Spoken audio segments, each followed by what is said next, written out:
ಸರ್ವಜೀವಿಗಳಗ್ನ ಭಾವದಿ ಬಹಳ ಬಳಲುತ್ತಿರುವರು.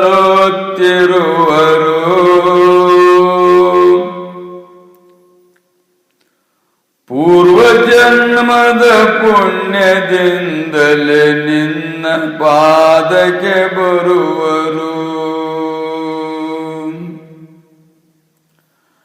ಶರಣು ಬಂದಿಹ ಬಾಲನಿಗೆ ನೀ ಪ್ರೇಮದಿಂದಲೇ ಕರೆಯುವಿ.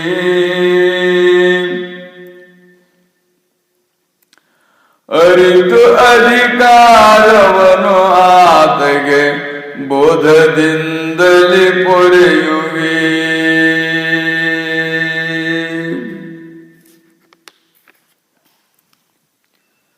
ಶ್ರೀ ಗಣೇಶಾಯ ನಮಃ.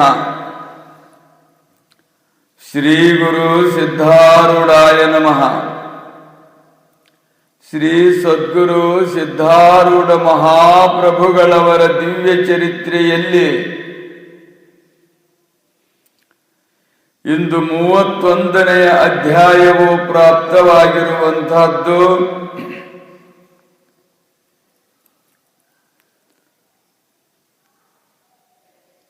ಗತ ಅಧ್ಯಾಯದಲ್ಲಿ ಬಸವಣ್ಣ ಆತನ ಧರ್ಮ ಪತ್ನಿ ಆಗಿರ್ತಕ್ಕಂಥ ದಾನವ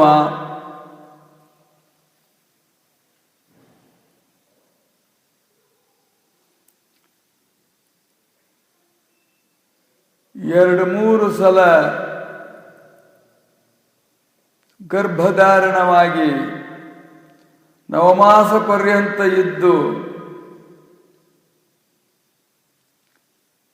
ಕೆಲವೇ ದಿನಗಳಲ್ಲಿ ಹೊರಗೆ ಬಂದು ಪ್ರಾಪ್ತವಾಗುವಂತಹ ಸಮಯದಲ್ಲಿ ಅದಕ್ಕಿಂತ ಮುನ್ನವೇ ನವಮಾಸಕ್ಕನೇ ಗರ್ಭವೆನ್ನುವಂಥದ್ದು ಗೊತ್ತಾಗದ ಹಾಗೆ ಸೂಚಚಿಹ್ನೆಗಳಿಲ್ಲದೆ ಗರ್ಭದಲ್ಲಿಯೇ ಕರಗಿ ಹೋಗ್ತಕ್ಕಂಥದ್ದಾಗಿತ್ತು. ಅವಾಗ ಬಹಳಷ್ಟು ವ್ಯತಿಯಾಗುವಂತಹದ್ದಾಯ್ತು ಅವರಿಗೆ.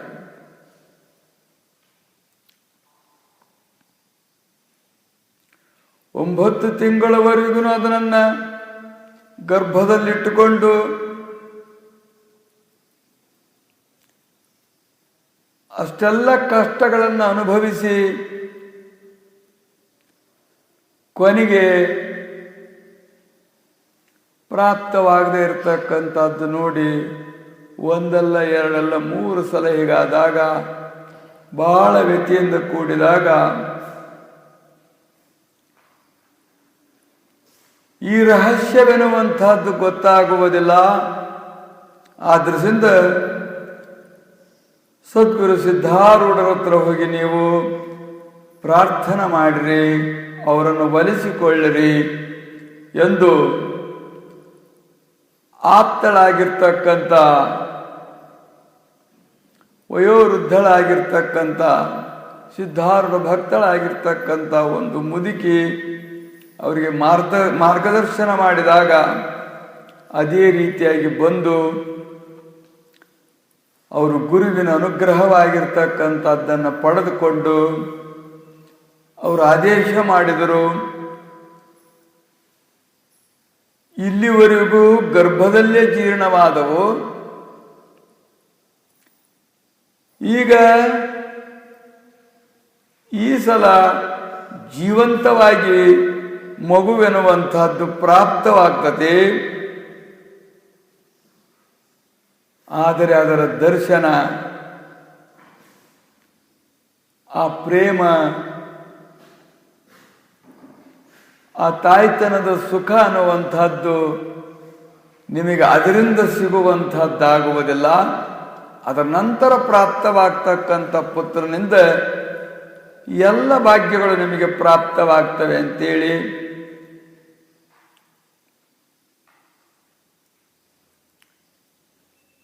ಹರಸಿ ಆಶೀರ್ವದಿಸಿ ಕಳಿಸಿದರು. ಅದೇ ರೀತಿಯಾಗಿ ಗರ್ಭವೆನ್ನುವಂಥದ್ದು ಧಾರಣವಾದ ನಂತರ ಪ್ರಾಪ್ತವಾಯಿತು. ಪ್ರಸೂತಿ ಚಿಹ್ನೆಗಳೆಲ್ಲ ಇದ್ದವು. ಸುತ್ತಮುತ್ತಲೆಲ್ಲ ಜನರಿದ್ದರು. ಈಕೆಗೂ ಗೊತ್ತಾಗಲಿಲ್ಲ, ಅವರಿಗೂ ಗೊತ್ತಾಗಲಿಲ್ಲ. ಪ್ರಸವಾದ ತಕ್ಷಣದಲ್ಲಿಯೇ ಅದನ್ನು ಬೇರೊಂದು ಕಡೆಗೆ ಒಯ್ದು ಇಡುವ ವ್ಯವಸ್ಥೆ ಮಾಡಿದರು ಎನ್ನುವಂಥ ವಿಷಯವನ್ನು ಕುರಿತು ಹಿಂದಿನ ಅಧ್ಯಾಯದಲ್ಲಿ ಸವಿಸ್ತಾರವಾಗಿ ನಿರೂಪಣ ಮಾಡಿತು. ವಾಚ್ಯಾರ್ಥ ರೂಪದಿಂದ ಅವರಿಗೆ ಪುತ್ರನ ಪ್ರಾಪ್ತಿಗೋಸ್ಕರವಾಗಿ ಪ್ರಾರ್ಥಿಸಿದ ವಿಷಯವನ್ನು ಅಲ್ಲಿ ನಿರೂಪಣ ಮಾಡಿತು. ಇನ್ನು ಲಕ್ಷಾರ್ಥ ರೂಪದಿಂದ ಸಾಧಕರಿಗೆ, ಸದ್ಭಕ್ತರಿಗೆ, ವರಶಿಷ್ಯರಿಗೆ, ಜಿಜ್ಞಾಸುಗಳಿಗೆ ಮತ್ತು ಮುಮುಕ್ಷುಗಳಿಗೆ ಆಗತಕ್ಕಂಥ ಪ್ರಸಂಗಗಳೆಂದರೆ ನಮ್ಮಲ್ಲಿ ಭಕ್ತಿ ಅನ್ನತಕ್ಕಂಥದ್ದು ಅಂಕುರವಾಗ್ತದೆ, ಕೆಲವೇ ದಿವಸದಲ್ಲಿ ಹೋಗಿಬಿಡುತ್ತೆ. ವೈರಾಗ್ಯವೆನ್ನುವಂಥದ್ದು ಅಂಕುರವಾಗ್ತದೆ, ಕೆಲವೇ ದಿವಸದಲ್ಲಿ ಹೋಗಿಬಿಡ್ತತಿ. ಕೆಲವು ಕ್ಷಣಗಳಲ್ಲಿ ಹೋಗಿಬಿಡ್ತತಿ, ಕೆಲವು ದಿನಗಳಲ್ಲಿ ಹೋಗಿಬಿಡ್ತತಿ, ಕೆಲವು ವರ್ಷಗಳಲ್ಲಿ ಇದ್ದು ಕೊನೆಗೆ ಹೋಗ್ತತಿ. ಕೊನೆಗೆ 9 ತಿಂಗಳಿದ್ದು ಇನ್ನು 9 ದಿವಸದ ಒಳಗನೆ ಅದು ತಾನು ಜೀರ್ಣವಾಗಿ ಹೋಗಿಬಿಡ್ತು ಗರ್ಭ. ಹಂಗ ನಮ್ಮಲ್ಲಿ ಶ್ರುತಿಯಲ್ಲಿ ಶ್ರದ್ಧೆ ಇರ್ತತಿ, ಅದು ಹೋಗಿಬಿಡ್ತತಿ. ಗುರುವಿನಲ್ಲಿ ಶ್ರದ್ಧೆ ಇರ್ತತಿ, ಅದು ಹೋಗಿಬಿಡ್ತತಿ. ಸದ್ಭಾವಗಳಿರ್ತವೆ, ಅದು ಹೋಗಿಬಿಡ್ತತಿ. ಸತ್ಸಂಗ ಲಭಿಸಿರ್ತತಿ, ಅದು ಹೋಗಿಬಿಡ್ತತಿ. ಇನ್ನು ಅನೇಕ ನಮ್ಮವು ಮೋಕ್ಷಕ್ಕೆ ಸಾಧನಗಳಾಗಿರ್ತಕ್ಕಂಥವುಗಳೆಲ್ಲವೂ ಪ್ರಾಪ್ತವಾದಂಗ ಆಗಿ ಇದ್ದಂಗ ಇದ್ದು ಇನ್ನೇನು ಪಡೆದವಿ ಎನ್ನುವಂಥ ಸ್ಥಿತಿಯಲ್ಲಿ ಪ್ರಮಾದದಿಂದ, ಕರ್ಮದ ಒತ್ತಡದಿಂದ, ದುಸ್ಸಂಗದಿಂದ, ದುಷ್ಟರ ಸಹವಾಸದಿಂದ, ದುರ್ಬುದ್ಧಿಯಿಂದ, ದುರ್ಭಾವನೆಯಿಂದ ಅವು ನಾಶವಾಗ್ತವೆ ಅನ್ನತಕ್ಕಂಥದ್ದು. ನಮ್ಮಲ್ಲಿ ಉದಯವಾಗುವುದೇ ಬಹಳಷ್ಟು ಕಷ್ಟ. ಇವುಗಳು ಮಾತ್ರ. ಇನ್ನು ನರಕಕ್ಕೆ ಸಾಧನವಾಗಿರ್ತಕ್ಕಂಥವು ಬಹಳ ಸುಲಭವಾಗಿ ನಮ್ಮಲ್ಲಿ ಹುದುಗಿಕೊಂಡು ಬಿಡ್ತವೆ. ಅವು ನಾಶವೇ ಆಗುವುದಿಲ್ಲ.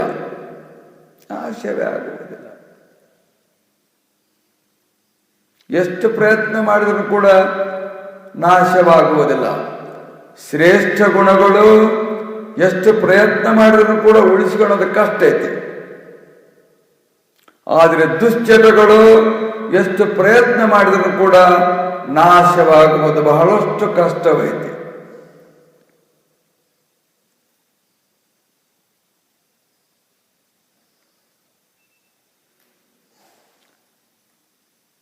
ಕಲಿತಿರ್ತಕ್ಕಂಥ ಚಟ ಸುಟ್ರು ಹೋಗೋದಿಲ್ಲ ಅಂಥೇಳಿ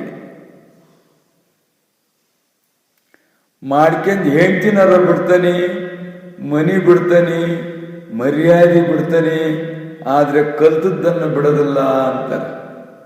ಬಹಳಷ್ಟು ಅದ್ರ ಹಠ ಬರ್ತೈತಿ, ಸ್ವಭಾವ.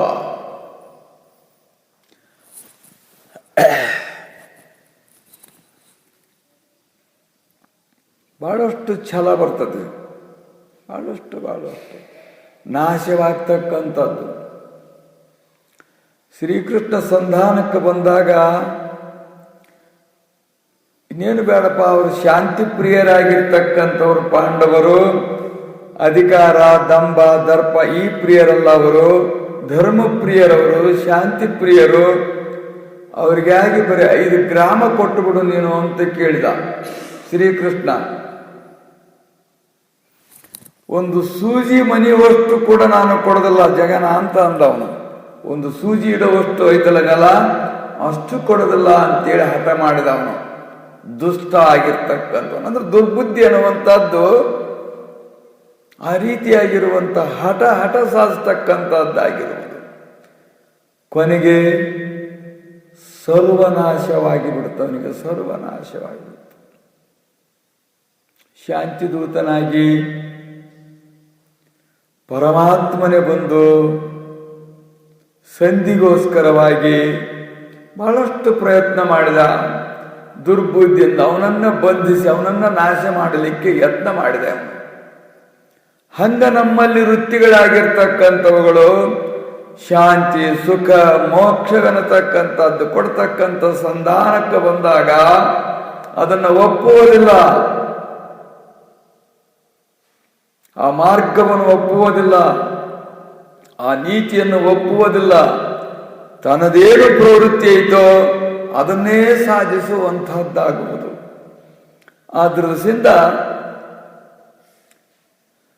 ಸದ್ಗುಣಗಳನ್ನ, ಮಾನವನ್ನ, ಸತ್ಯವನ್ನ, ಧರ್ಮವನ್ನ ರಕ್ಷಣೆ ಮಾಡಿ ಕೊನೆತಂಕ ಉಳಿಸಿಕೊಳ್ಳತಕ್ಕಂಥದ್ದು ಬಹಳಷ್ಟು ಕಷ್ಟವಾಗಿರ್ತಕ್ಕಂಥದ್ದಾಗಿರುವುದು.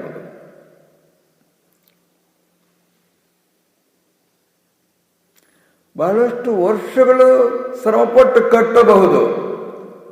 ಸರಿಯಾದ ಒಂದು ಇದಕ್ಕೆ ಕೊಡ್ತಕ್ಕಂಥ ಒಂದು ಕೊಟ್ಟು ಬಿಟ್ರು 1-2-3 ಕ್ಷಣದೊಳಗೆ ಮಟನೆಲ್ಲ ಭಸ್ಮ ಆಗಿ ಹೋಗ್ಬಿಡ್ತೈತಿ. ಕೆಡೋದು ಬಹಳ ಟೈಮ್ ಹಿಡಿಯೋದಿಲ್ಲ. JCB ಹೆಚ್ಚಿನ ಬೆಳಗಿನ ಸಾಯಂಕಾಲಕ್ಕೆ ಅಷ್ಟು ಇದನ್ನೆಲ್ಲ ಇಲ್ದಂಗೆ ಮಾಡಿಬಿಡ್ತಾನೆ. ಆದ್ರೆ ಇಷ್ಟು ಕಟ್ಟಬೇಕಾದ್ರೆ ಬಹಳಷ್ಟು ಶ್ರಮವೆನ್ನುವಂಥದ್ದು ಇರ್ತದೆ. ಹಾಗೆ ನಾಶವಾಗ್ತಕ್ಕಂಥದ್ದು ಬರೇ ಸ್ವಲ್ಪ ಹೊತ್ತಿನೊಳಗೆ, ಮಾನ ಹೋಗೋದೊಂದು ಸ್ವಲ್ಪ ಹೊತ್ತಿನೊಳಗೆ, ಧರ್ಮ ಚ್ಯುತಿ ಆಗ್ತಕ್ಕಂಥದ್ದೊಂದು ಸ್ವಲ್ಪ ಹೊತ್ತಿನೊಳಗೆ, ನಮ್ಮ ಸಾಧನ ಚ್ಯುತಿ ಆಗ್ತಕ್ಕಂಥದ್ದೊಂದು ಸ್ವಲ್ಪ ಹೊತ್ತಿನಾಗ ಹೋಗ್ಬಿಡ್ತದೆ. ದುಷ್ಟರ ಸಂಘವಾಗಿಬಿಡ್ತು ಅಂದರೆ ಆ ಕ್ಷಣದಲ್ಲಿಯೇ, ದುರ್ವಿಷಯದ ಸಂಘವಾಗಿಬಿಡ್ತು ಅಂದ್ರೆ ಆ ಕ್ಷಣದಲ್ಲಿ ನಮ್ಮ ಪುಣ್ಯವೆನ್ನುವಂಥದ್ದೆಲ್ಲ ನಾಶವಾಗಿ ಬಿಡ್ತಕ್ಕಂಥದ್ದಾಗುವುದು. ನಮಗೆ ದರಿದ್ರತನ ಅನ್ನುವಂಥದ್ದು ಬರುವುದು, ನಮಗೆ ಹಪೆ ಅನ್ನುವಂಥದ್ದು ಬರುವುದು, ಪಾಪಿಗಳಾಗಿ ಭಿಕ್ಷೆ ಬೇಡ್ತಕ್ಕಂಥ ಪರಿಸ್ಥಿತಿನೂ ಬರ್ತಕ್ಕಂಥದ್ದಾಗುವುದು ಅದರಲ್ಲಿ. ಆದ್ರಿಂದ ನಮ್ಮ ಹೃದಯದಲ್ಲಿ ಯಾವ ಪುಣ್ಯದ ಪ್ರಭಾವದಿಂದಲೋ ಸದ್ವಿಚಾರಗಳು, ಸದ್ವಿವೇಕ, ವೈರಾಗ್ಯ, ಭಕ್ತಿ, ಜ್ಞಾನ, ಸದ್ಭಾವ ಎನ್ನುವಂಥವುಗಳು ಬೆಳೆದವು ಅಂದರೆ ಆ ಬೆಳೆದಿರ್ತಕ್ಕಂಥ ಬೆಳೆ ಎನ್ನುವಂಥದ್ದು ಅದರ ಫಲ ಕೊಡುವವರೆಗೂ ನಾವು ಗುರುವಿನ ಆಶೀರ್ವಾದವೆನ್ನತಕ್ಕಂಥದ್ದನ್ನು ಪಡೆದುಕೊಂಡು, ಅವನ ಒಲವನ್ನು ಪಡೆದುಕೊಂಡು, ಅದನ್ನು ಪಡೆದುಕೊಂಡಿವೆ ಅಂದರೆ ಸಂಪೂರ್ಣವಾಗಿ ನಮ್ಮ ಜನ್ಮವೆನ್ನುವಂತಹದ್ದು ಸಾರ್ಥಕವಾಗುವಂತಹದ್ದಾಗುವುದು. ಗೃಹಸ್ಥರಿಗೆ ಮಕ್ಕಳನ್ನು ಪಡೆದೇ ತೀರಬೇಕು ಅನ್ನುವಂಥದ್ದು ಧರ್ಮ. ಅದು ಹಾಗೆ ಗೃಹಸ್ಥರಾಗಿ ಮಕ್ಕಳನ್ನು ಪಡಿಲಿಲ್ಲ ಅಂದರೆ ಅವರು ಪಿತೃಋಣ ಅನ್ನುವಂಥದ್ದನ್ನು ತೀರಿಸಿದಂತೆ ಆಗುವುದಿಲ್ಲ ಅಂತ ಹೇಳಿ, ನಮಗೆ ಪಿತೃಋಣ ಐತಿ, ದೇವಋಣ ಐತಿ, ಋಷಿ ಋಣ ಐತಿ,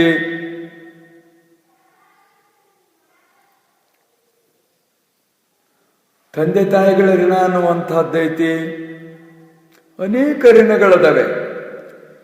ಈ ಋಣಗಳನ್ನು ತೀರಿಸಿದಾಗ ಮಾತ್ರ ನಾವು ಭಗವಂತನನ್ನ ಸೇರಲಿಕ್ಕೆ ಸಾಧ್ಯವಾಗ್ತಕ್ಕಂಥದ್ದಾಗುವುದು. ಋಣವನ್ನು ತೀರಿಸಲಿಲ್ಲ ಅಂದರೆ ಎಷ್ಟು ಜನ್ಮದಲ್ಲಿ ಆದರೂ ಕೂಡ ಅದನ್ನು ಅನುಭವಿಸೇ ತೀರಬೇಕಾಗುವಂಥದ್ದಾಗುವುದು. ಯಾವ್ಯಾವುದೋ ರೂಪದಿಂದ ಹೋಗಿ ಕೆಲವರು ಅಂತಿರ್ತಾರೆ, ಬಹಳಷ್ಟು ನಾವು ಇಂಥ ಅಸಹಾಯಕ ಸ್ಥಿತಿಯೊಳಗದವಿ, ನೀನು ಕೊಡಪ್ಪ, ನಿನ್ನ ಋಣನ ಯಾವಾಗಾದ್ರೂ ತೀರಿಸ್ತೇವೆ, ಕೊನೆಗೆ ನಾಯಾಗಿ ಬಂದು ತೀರಿಸ್ತೇವೆ ನಿನ್ನ ಋಣನ ಅಂತಾರೆ.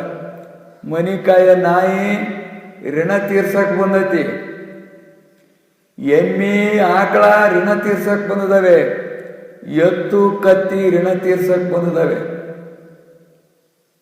ಋಣ ಮುಗಿಯುವವರೆಗೂ ನಾವು ಇರಲೇಬೇಕು. ಋಣ ಅನ್ನುವಂಥದ್ದು ಒಂದು ಎಳ್ಳು ಕಾಳಿನಷ್ಟಿತ್ತು ಅಂದರೆ ಅದು ತೀರಿಸುವುದು ಬೆಟ್ಟದಷ್ಟಾಗುವಂತಹದ್ದಾಗುವುದು. ಆದ್ರಿಂದ ಯಾವ ಋಣದಲ್ಲಿ ಇರಬಾರದು ಅನ್ನುವಂಥದ್ದು ತತ್ವ.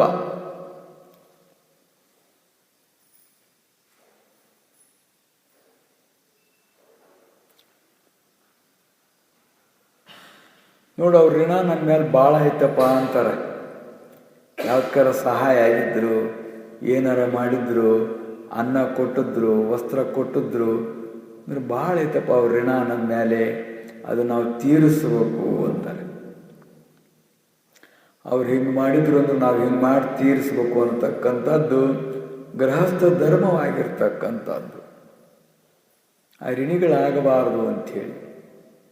ಋಣಿಗಳಾದಿವಿ ಅಂದರೆ ಮತ್ತೆ ಹೋಗಿ ಬಹಳಷ್ಟು ದಿವಸ ಆ ಋಣ ತೀರಿಸಲಿಕ್ಕೆ ಬಹಳ ಪ್ರಯತ್ನ ಮಾಡಬೇಕಾಗುವಂತಹದ್ದಾಗುವುದು. ಆದ್ರಿಂದ ಇಲ್ಲಿ ಹೇಳುವ ತಾತ್ಪರ್ಯ, ಗೃಹಸ್ಥನಾದ ಬಳಿಕ ಪುತ್ರನ್ನು ಪಡಿಬೇಕು ಅನ್ನತಕ್ಕಂಥದ್ದು ನೇಮ.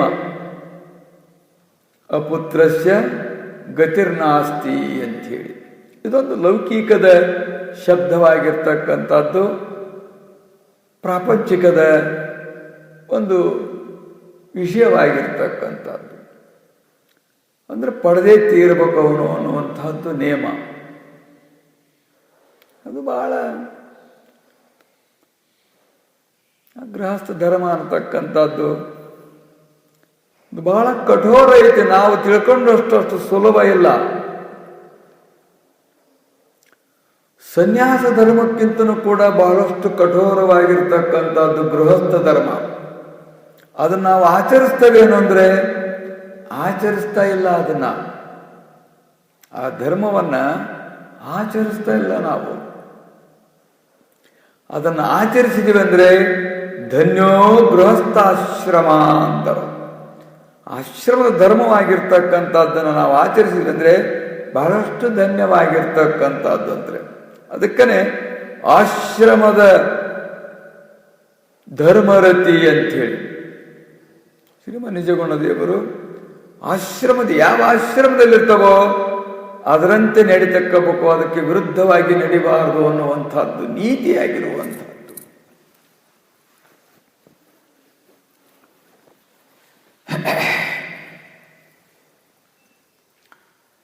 ಆದ್ರಿಂದ ಆ ರೀತಿ ಪಡೀಲಿಕ್ಕೆ ಅವರು ಪ್ರಯತ್ನ ಮಾಡಿದಾಗ ಅವರಲ್ಲಿ ಸಫಲರಾಗಲಿಲ್ಲ ಅಂತ.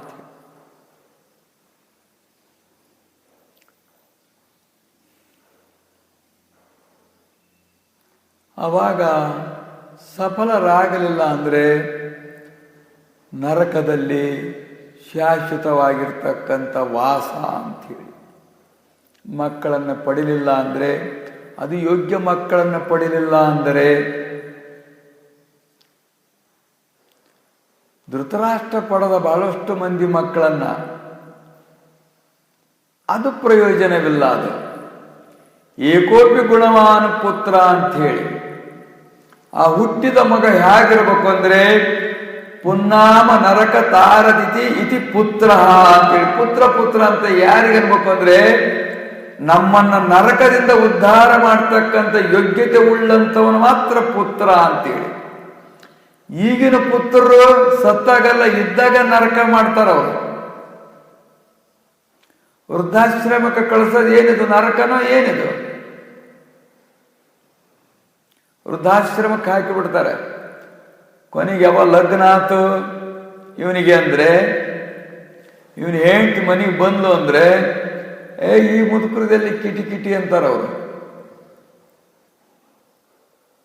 ಯಾವ್ರಿ ಒಂದು 10,000 ಹೋಗ್ಲಿ 15,000 ಹೋಗ್ಲಿ ಅವ್ರನ್ನ ಬ್ಯಾರೆ ಇಟ್ಟು ಬಿಡ್ಬೇಕು ಅಂತ. ಅದು ಬಹಳಷ್ಟು ಸ್ವಲ್ಪ ಸುಸಂಸ್ಕೃತರು.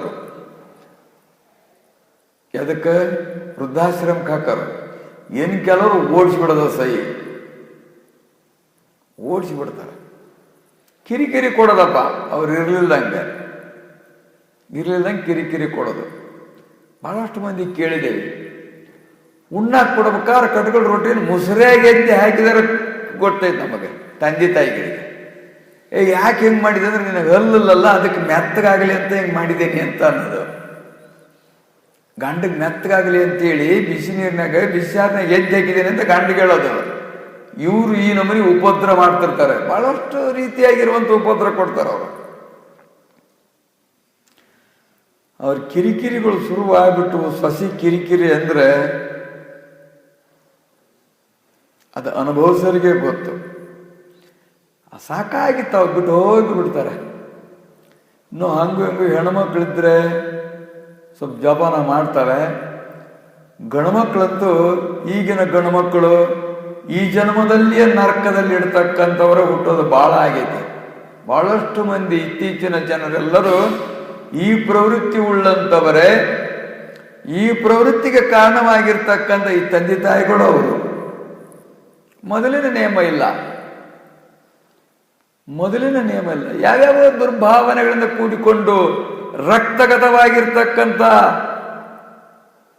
ದುರ್ವಿಷಯದಿಂದ ರಕ್ತವಾಗಿರ್ತಕ್ಕಂಥದ್ದು ಕೂಡಿತ್ತು ಅಂದ್ರೆ, ದುರ್ಭಾವನೆಯಿಂದ ದುರ್ಗುಣಗಳಿಂದ ರಕ್ತ ಕೂಡಿತ್ತು ಅಂದ್ರೆ, ಆ ರಕ್ತದಿಂದ ಉತ್ಪನ್ನವಾಗ್ತಕ್ಕಂಥ ಬೀಜವು ಕೂಡ ರಕ್ತಾಸುರನಂತೆಯೇ ಆಗುವಂತಹದ್ದಾಗುವುದು.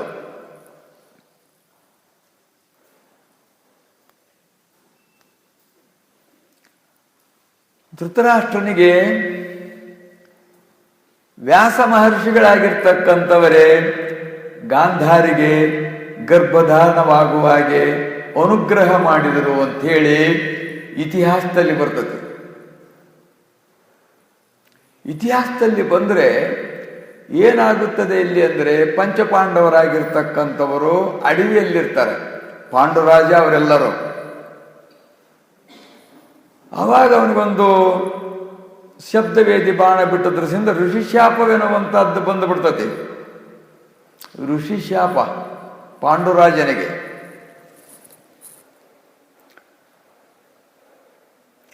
ನೀನು ಸ್ತ್ರೀಯನ್ನು ಸ್ಪರ್ಶ ಮಾಡಿದ ತಕ್ಷಣದಲ್ಲಿಯೇ ಸಾಯ್ಬೇಕು ಅನ್ನುವಂಥದ್ದು ಋಷಿಶಾಪ ಕೊಟ್ಬಿಡ್ತಾನೆ. ಆವಾಗ ಶಾಪಕ್ಕೆ ತಾನು ಗುರಿಯಾಗಿ ತನ್ನ ರಾಜ್ಯವನ್ನು ಧೃತರಾಷ್ಟ್ರನಿಗೆ ಒಪ್ಪಿಸಿ ಅಡವಿಯಲ್ಲಿ ತಪಸ್ಸು ಮಾಡ್ಕೊಂತ ಇರ್ತಾನೆ. ಜೊತೆಗೆ ಮಾದ್ರಿ ಮತ್ತು ಕುಂತಾದೇವಿ ಅವರು ವಾಸವಾಗಿರ್ತಾರೆ. ಋಷಿಗಳಂತೆ ತಾವು ವ್ಯವಹಾರ ಮಾಡ್ತಾ ಇರ್ತಾರಲ್ಲಿ. ಹೀಗಿರುವಂಥ ಸಮಯದಲ್ಲಿ ಪಾಂಡುರಾಜನಿಗೆ ಬಹಳಷ್ಟು ವ್ಯತಿಯಾಗುವಂತಹದ್ದಾಗುವುದು. ನಾನು ಸಂತಾನವಿಲ್ಲದಲ್ಲೇ ಸಾಯ್ಬೇಕಾಗ್ತತಿ ಅಂತ ಹೇಳಿ. ಆ ದೃಷ್ಟಿಯಿಂದ ಬಹಳಷ್ಟು ಚಿಂತೆ ಮಾಡಿದಾಗ ಕುಂತಾದೇವಿ ಸಂತೈಸಿ ದುರ್ವಾಸರ ಒಂದು ವರಪ್ರಸಾದದಿಂದ ದೇವತೆಗಳು ನಮಗೆ ಮಕ್ಕಳನ್ನು ಅನುಗ್ರಹಿಸ್ತಾರೆ ಅಂತ ಹೇಳ್ತಾಳೆ ಆಕೆ ಕುಂತಾದೇವಿ. ಆವಾಗ ಹಾಗಾದ್ರೆ ಧರ್ಮ ದೇವತೆಯಾಗಿರ್ತಕ್ಕಂಥ ಧರ್ಮರಾಯನನ್ನು ಆಹ್ವಾನ ಮಾಡು ಅಂತ ಹೇಳ್ತಾಳೆ. ಮಂತ್ರೋಚ್ಚಾರಣೆ ಮಾಡಿದಾಗ ಧರ್ಮರಾಯನಾಗಿರ್ತಕ್ಕಂಥವನು ಬಂದು ಆ ಪುತ್ರನ ಅನುಗ್ರಹಿಸ್ತಾನೆ. ಅವನಿಗೆ ಧರ್ಮರಾಯ ಅಂತ ಹೇಳಿ, ಧರ್ಮರಾಜ ಅಂತೇಳಿ ಹೆಸರಿಡ್ತಾರೆ. ವಾಯುವನ್ನು ಪ್ರಾರ್ಥನೆ ಮಾಡಿದಾಗ ಭೀಮ, ಇಂದ್ರನನ್ನು ಪ್ರಾರ್ಥನೆ ಮಾಡಿದಾಗ ಅರ್ಜುನ, ಈ 3 ಮಂದಿ ಕುಂತಿಯರಿಗೆ ಪುತ್ರರಾಗ್ತಾರೆ. ಆಮೇಲೆ ಮಾದ್ರಿಗೂ ಕೂಡ ಅವ್ರಿಗೂ ಪುತ್ರನ ಅನುಗ್ರಹಿಸ್ಬೇಕು ಅಂದ್ರೆ ಈಗ ಮತ್ತೆ ಆಕೆಗೆ ಉಪದೇಶ ಮಾಡ್ತಾಳ ಮಂತ್ರವನ್ನ. ಆಕೆ ಒಂದು ಮಂತ್ರಕ್ಕೆ ಅಶ್ವಿನಿ ಕುಮಾರರನ್ನು ಆಹ್ವಾನ ಮಾಡಿದಾಗ ಅಶ್ವಿನಿ ಕುಮಾರ್ ಅಂತವ್ರು ಈರ್ವರು, ಅವ್ರ ಈರ್ವರಿಂದ ನಕುಲ ಸಹದೇವರಂತಕ್ಕಂಥವ್ರು ಉತ್ಪನ್ನವಾಗ್ತಾರೆ. ಇದು ಪೂರ್ವಭಾವಿಕತೆ. ಹೀಗೆ ಉತ್ಪನ್ನವಾಗಿರ್ತಕ್ಕಂಥದ್ದು ಪಾಂಡುರಾಜನಿಗೆ ಪುತ್ರನಾದನು ಅನ್ನುವಂಥ ವಿಷಯ ಕೇಳಿದ ತಕ್ಷಣದಲ್ಲಿಯೇ ಇಲ್ಲಿ ತಳಮಳ ಶುರುವಾಗ್ಬಿಡ್ತು ಧೃತರಾಷ್ಟ್ರನಿಗೆ ಮತ್ತು ಗಾಂಧಾರಿಗೆ. ಮತ್ಸರ ಬಂತು, ದೇಶ ಬಂತು, ಹೊಟ್ಟೆ ಕಿಚ್ಚಿನಿಂದ ಕೂಡಿಕೊಂಡ್ರು. ಕುರುಡನಾಗಿ ರಾಜನಾಗ್ತಕ್ಕಂತಂದ್ರೆ ವಂಚನೆ ಆಗಿದ್ದೆ ಮೊದಲೇ. ಈಗ ಮತ್ತೆ ಜ್ಯೇಷ್ಠ ಪಾಂಡುಪುತ್ರ ಹುಟ್ಟಿಬಿಟ್ಟ ಅಂದ್ರೆ ಮತ್ತೆ ನಾನು ನನ್ನ ಮಕ್ಕಳು ರಾಜ್ಯದಿಂದ ಜ್ಯೇಷ್ಠ ಪುತ್ರನಿಗೆ ಕೊಡಬೇಕಾಗತ್ತೆ ಅನ್ನುವಂಥ ಹೊಟ್ಟೆ ಕಿಚ್ಚು, ದ್ವೇಷ, ಮತ್ಸರ ಅನ್ನುವಂಥದ್ದು ಇವನಿಗೂ ಕುದಿಲಿಕ್ಕೆ ಹತ್ತಿತು, ಆಕೆಗೂ ಕುದಿಲಿಕ್ಕೆ ಹತ್ತಿತು. ಆ ಮತ್ಸರದಿಂದ ಆ ಏನು ಗರ್ಭಧಾರಣ ಮಾಡ್ಕೊಂಡಿದ್ಲಲ್ಲ ಹಟ್ಟಿಯನ್ನು ಜಜ್ಜಿಕೊಂಡ್ಬಿಟ್ಲಂತ ಮತ್ಸರದಿಂದ. ಅದು ತುಂಡು ತುಂಡಾಗಿ ಹೊರಗೆ ಬಿದ್ದು ಬಿಡ್ತು ಅಂತ ಹೇಳಿ ಇತಿಹಾಸದೊಳಗೆ ಬರ್ತಕ್ಕಂಥ. ಆ ತುಂಡು ತುಂಡು ಬಿದ್ದಾಗ ಮತ್ತೆ ಈ ಪ್ರಸಂಗವನ್ನು ತಿಳಿದು ಅದಕ್ಕೆ ಮೂಲ ಪುರುಷರಾಗಿರ್ತಕ್ಕಂಥ ವ್ಯಾಸರು ಬಂದು ಅವುಗಳನ್ನೆಲ್ಲ ಒಂದು ಆ ದಿವ್ಯೌಷಧ ಎಣ್ಣೆಯೊಳಗೆ ಹಾಕಿ ಅವನ್ನೆಲ್ಲ ಇಟ್ಟರು. ಅವು 101 ಮಕ್ಕಳಾದವು ಅಂಥೇಳಿ, 101 ತುಂಡಾಗಿದ್ದರಿಂದ 101 ಮಕ್ಕಳಾದವು ಅಂಥೇಳಿ. ಇಷ್ಟೆಲ್ಲ ಹೇಳುವ ತಾತ್ಪರ್ಯ ಯಾಕಂದ್ರೆ ಸಂತಾನೋತ್ಪನ್ನ ಮಾಡ್ತಕ್ಕಂಥವರಲ್ಲಿ ಸಂಸ್ಕಾರವೆನ್ನುವಂಥದ್ದು ಚೆನ್ನಾಗಿರಬೇಕು ಅಂಥೇಳಿ ಬಹಳಷ್ಟು ನಿಯಮಗಳಿದ್ದು ಹಿಂದೆ. ಆ ನಿಯಮಗಳನ್ನು ಯಾರೂ ಈಗ ಪಾಲಿಸ್ತಾ ಇಲ್ಲ. ಆದ್ರಿಂದ ಬಹಳಷ್ಟು ಮಕ್ಕಳಾಗಿರ್ತಕ್ಕಂಥವ್ರು ಮುಕ್ಕಳಾಗ್ತಾ ಇದ್ದಾರೆ ಹೊರತು ಇಕ್ಕಳಾಗ್ತಾರೆ. ಇಕ್ಕಳ ಅಡಿಕೆ ಇಕ್ಕಳಕ್ಕೆ ಹಾಕಿಬಿಟ್ಟು ಸುಮ್ಮನೆ ಕತ್ತರಿಸ್ತಾ ಇದ್ದಂಗೆ ಹಂಗೆ ಕತ್ತರಿಸ್ಕೋಬೇಕ ಹೊರತು ತುಂಡಬೇಕ ಹೊರತು ಬಿಡುಗಡೆ ಅನ್ನತಕ್ಕಂಥದ್ದಾಗುವುದಿಲ್ಲ. ಅಂಥ ಪ್ರಸಂಗಗಳನ್ನು ಬಹಳಷ್ಟು ತಂದೆ ತಾಯಿಗಳು 100ಕ್ಕೆ 99 ಮಂದಿ ಇದನ್ನು ಅನುಭವಿಸ್ತಾ ಇದ್ದಾರೆ. ನೀನು ಅನುಭವಿಸಿದಿಲ್ಲ? ನೀನು ಅನುಭವಿಸಿದಿಲ್ಲ? ಏನು ಸ್ವಲ್ಪ ನೆಲಕ್ಕೆ ಮುಟ್ಟಿದ್ರೆ ನನ್ನ ಮಗನ ಕಾಲು ಸವಿತೈತಿ ಅಂತದ್ದ, ಮಣ್ಣು ಹತ್ತಿ ಬಿಟ್ಟಿತ್ತು ನನ್ನ ಮಗನ ಕಾಲಿಗೆ ಅಂತೇಳಿ ಹೊತ್ಕೊಂಡು ಅಡ್ಡಾಡ್ತಿದ್ದ. ಅಷ್ಟು ಪ್ರೇಮ ಇದ್ದಿಲ್ಲ. ಘಟಗಳೆಲ್ಲರಿಗೂ ಕೇಳಿ, ನಾವು ನೋಡಿರೋರು ನಿನ್ನ. ಯುದ್ಧ ಆತಲ್ಲ ನಿನಗೂ, ಆತಲ್ಲ ಮಗನಿಗೂ ನಿನಗೆ ಯುದ್ಧ ಆತಲ್ಲ, ಈಗೂ ನಡೀತಿರ್ತಲ್ಲ ಯುದ್ಧ. ಇಷ್ಟೇ ಇಲ್ಲಿ ಹೇಳುವ ತಾತ್ಪರ್ಯ. 99 ಮಂದಿಗೆ ಈ ಪ್ರಸಂಗವೆನ್ನುವಂಥದ್ದು ಕಟ್ಟಿಟ್ಟ ಬುತ್ತಿಯಾಗಿರ್ತಕ್ಕಂಥದ್ದಾಗಿರ್ಬೋದು. ಇನ್ನೊಬ್ಬನ್ನ ಅಷ್ಟು ಗುರಿ ಮಾಡ್ಕೊಂಡ್ವಿ, ಇದ್ರ ಅಷ್ಟ್ರು ಗುರಿ ಅದಾರ, ಇದ್ರಾಗ ಯಾರೂ ಇಲ್ಲ ಅನ್ನಂಗಿಲ್ಲ. ಈ ಬಗ್ಗಲ್ದಾಗಿರೋನು ಇವನು ಅದು ಗುರಿ ಅದನ. ಇನ್ನು ಕೆಲವ್ರಿಗೆ ಇನ್ನೂ ಸಣ್ಣವದವ, ಅವು ಗೊತ್ತಾಗ್ತಾ ಇಲ್ಲ, ಮುಂದೆ ಗೊತ್ತಾಕತಿ.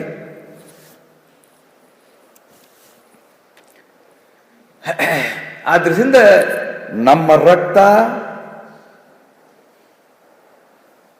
ನಮ್ಮದೆಲ್ಲ ಮೊದಲು ಸಂಸ್ಕಾರ ಎನ್ನುವಂಥದ್ದು ಚೆನ್ನಾಗಿರ್ಬೇಕು ಅನ್ನತಕ್ಕಂಥದ್ದು ನೇಮವಾಗಿರ್ತಕ್ಕಂಥದ್ದಾಗಿರ್ಬೋದು. ರಕ್ತದೊಳಗೆ ಎಂತೆಂಥ ಬೀಜಗಳಿರ್ತಾವೋ ಅಂಥದ್ದೇ ಪ್ರಕಟವಾಗ್ತದದು. ಆದ್ರಿಂದ ನಮ್ಮ ಸಂಸ್ಕಾರದಿಂದ ನಮ್ಮದೆಲ್ಲ ಶುದ್ಧಿ ಆಗ್ತಕ್ಕಂಥದ್ದಾಗಿರೋದು. ಸಂಸ್ಕಾರ ಬಹಳಷ್ಟು ಮುಖ್ಯವಾಗಿರ್ತಕ್ಕಂಥದ್ದು ಎನ್ನುವುದೇ ಈ ಹೇಳಿಕೆ ತತ್ವವಾಗಿರ್ತಕ್ಕಂಥದ್ದು. ಅದರಿಂದ ಮೊದಲಿನ ಲಕ್ಷಣಗಳು ಬೇರೆ. ನರಕದಿಂದ ಪಾರು ಮಾಡ್ತಕ್ಕಂಥವನಿಗೆ ಪುತ್ರ ಅಂತಂದ್ರು. ಈಗ ನರಕಕ್ಕೆ ಈಡು ಮಾಡ್ತಕ್ಕಂಥವನು ಜೀವಂತಲೇ ನರಕಕ್ಕೆ ಈಡು ಸತ್ತ ಬಳಿಕ ನರಕದಿಂದ ಉದ್ಧಾರ ಮಾಡ್ತಕ್ಕಂಥ ಆ ಪುತ್ರ ಅಂತಂದ್ರು. ಇದ್ದಾಗನೇ ನರಕದಲ್ಲಿ ಇಡ್ತಕ್ಕಂಥವ್ನು ಈಗಿನ ಪುತ್ರರಾಗಿರ್ತಕ್ಕಂಥವ್ರಾಗಿರುವರು. ಆದ್ರಿಂದ ಆ ವ್ಯತಿಯಿಂದ ಅವರು ನನ್ನನ್ನು ಉದ್ಧಾರ ಮಾಡ್ತಕ್ಕಂಥ ಕುಲೋದ್ಧಾರಕನಾಗಿರ್ತಕ್ಕಂಥ ವಂಶ ಉದ್ಧಾರ ಆಗ್ಬೇಕಂತ, ಇವನಿಗೆ ಕುಲ ಉದ್ಧಾರ ಆಗ್ಬೇಕಂತ. ಈ ವಂಶ ಕುಲ ಉದ್ಧಾರ ಮಾಡಕ್ಕೆ ಹೋಗಿ ನೀವು ಅದ್ದಿರಿ ಹೋಗಿ ಬಿಡ್ತೀರ. ಅದ್ರಾಗ ಅವ್ರ ಕೈಯ ಸಿಕ್ಕು ಯಾತಕ್ಕೂ ಬರ್ದಂಗೆ ಆಗ್ತೀರಿ. ಯಾತಕ್ಕೆ ಬೇಕು ನಮ್ಮ ವಂಶ ಅನ್ನುವಂಥದ್ದು ನಿರ್ವಂಶವಾಗಲಿ ಅನ್ನುವಂಥದ್ದು ಬಂದರೆ ಮಾತ್ರ ಅದು ಈ ಮಾರ್ಗಕ್ಕೆ, ಮೋಕ್ಷ ಮಾರ್ಗಕ್ಕೆ ಪ್ರಯೋಜನವಾಗ್ತಕ್ಕಂಥದ್ದಾಗುವುದು. ಅದೇ ಸಂಸಾರದ ಭ್ರಮದೊಳಗೆ ಹೋಯ್ತು ಅಂದರೆ ಅದಕ್ಕೆ ಕೊನೆ ಅನ್ನತಕ್ಕಂಥದ್ದು ಎಲ್ಲಿ ಇಲ್ಲವೇ ಇಲ್ಲ. ಆ ರೀತಿ ಪ್ರಾರ್ಥನೆ ಮಾಡಿದಾಗ ಸದ್ಗುಣ ಅನುಗ್ರಹದಿಂದ ಅದು ಪ್ರಾಪ್ತವಾಯಿತು ಅಂಥೇಳಿ ಆ ವಾಚ್ಯಾರ್ಥದ ಅರ್ಥವಾಗಿರ್ತಕ್ಕಂಥದ್ದು ಅದು ಪಡಿಲೇಬೇಕು ಅನ್ನುವಂಥದ್ದು ನೇಮ. ಅದಾಯ್ತು ವಾಚ್ಯ. ಇನ್ನು ಅಪುತ್ರಸ್ಯ ಗತಿರ್ನಾಸ್ತಿ ಅನ್ನತಕ್ಕಂಥದ್ದು ಬರೀ ಆ ಮಕ್ಕಳಿಂದ ನಮಗೆ ನರಕವೇ ಆಗ್ತದೆ ಹೊರತು ಗತಿ ಅನ್ನತಕ್ಕಂಥದ್ದು ಆಗುವುದಿಲ್ಲ. ನಾವು ಪುತ್ರರಾಗಬೇಕು. ಯಾರ ಪುತ್ರ ಆಗಬೇಕು ಅಂದ್ರೆ ಗುರುಪುತ್ರರು ನಾವಾದ್ರೆ ಮಾತ್ರ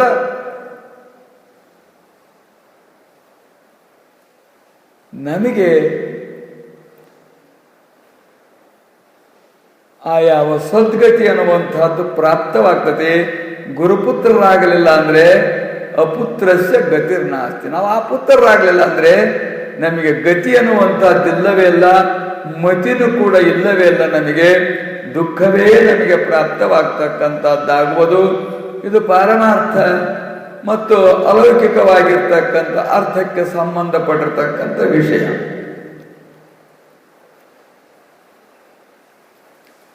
ಆದರ್ಶದಿಂದ ನಾವು ಗುರುಪುತ್ರರಾದ ಬಳಿಕ ನಮ್ಮಲ್ಲಿ ಭಕ್ತಿ, ಭಾವ, ವಿಶ್ವಾಸ, ಪ್ರೇಮ, ಶ್ರದ್ಧೆ ಅನ್ನತಕ್ಕಂಥ ಪ್ರವೃತ್ತಿಗಳನ್ನತಕ್ಕಂಥವು ಪ್ರಾಪ್ತವಾಗಬೇಕು.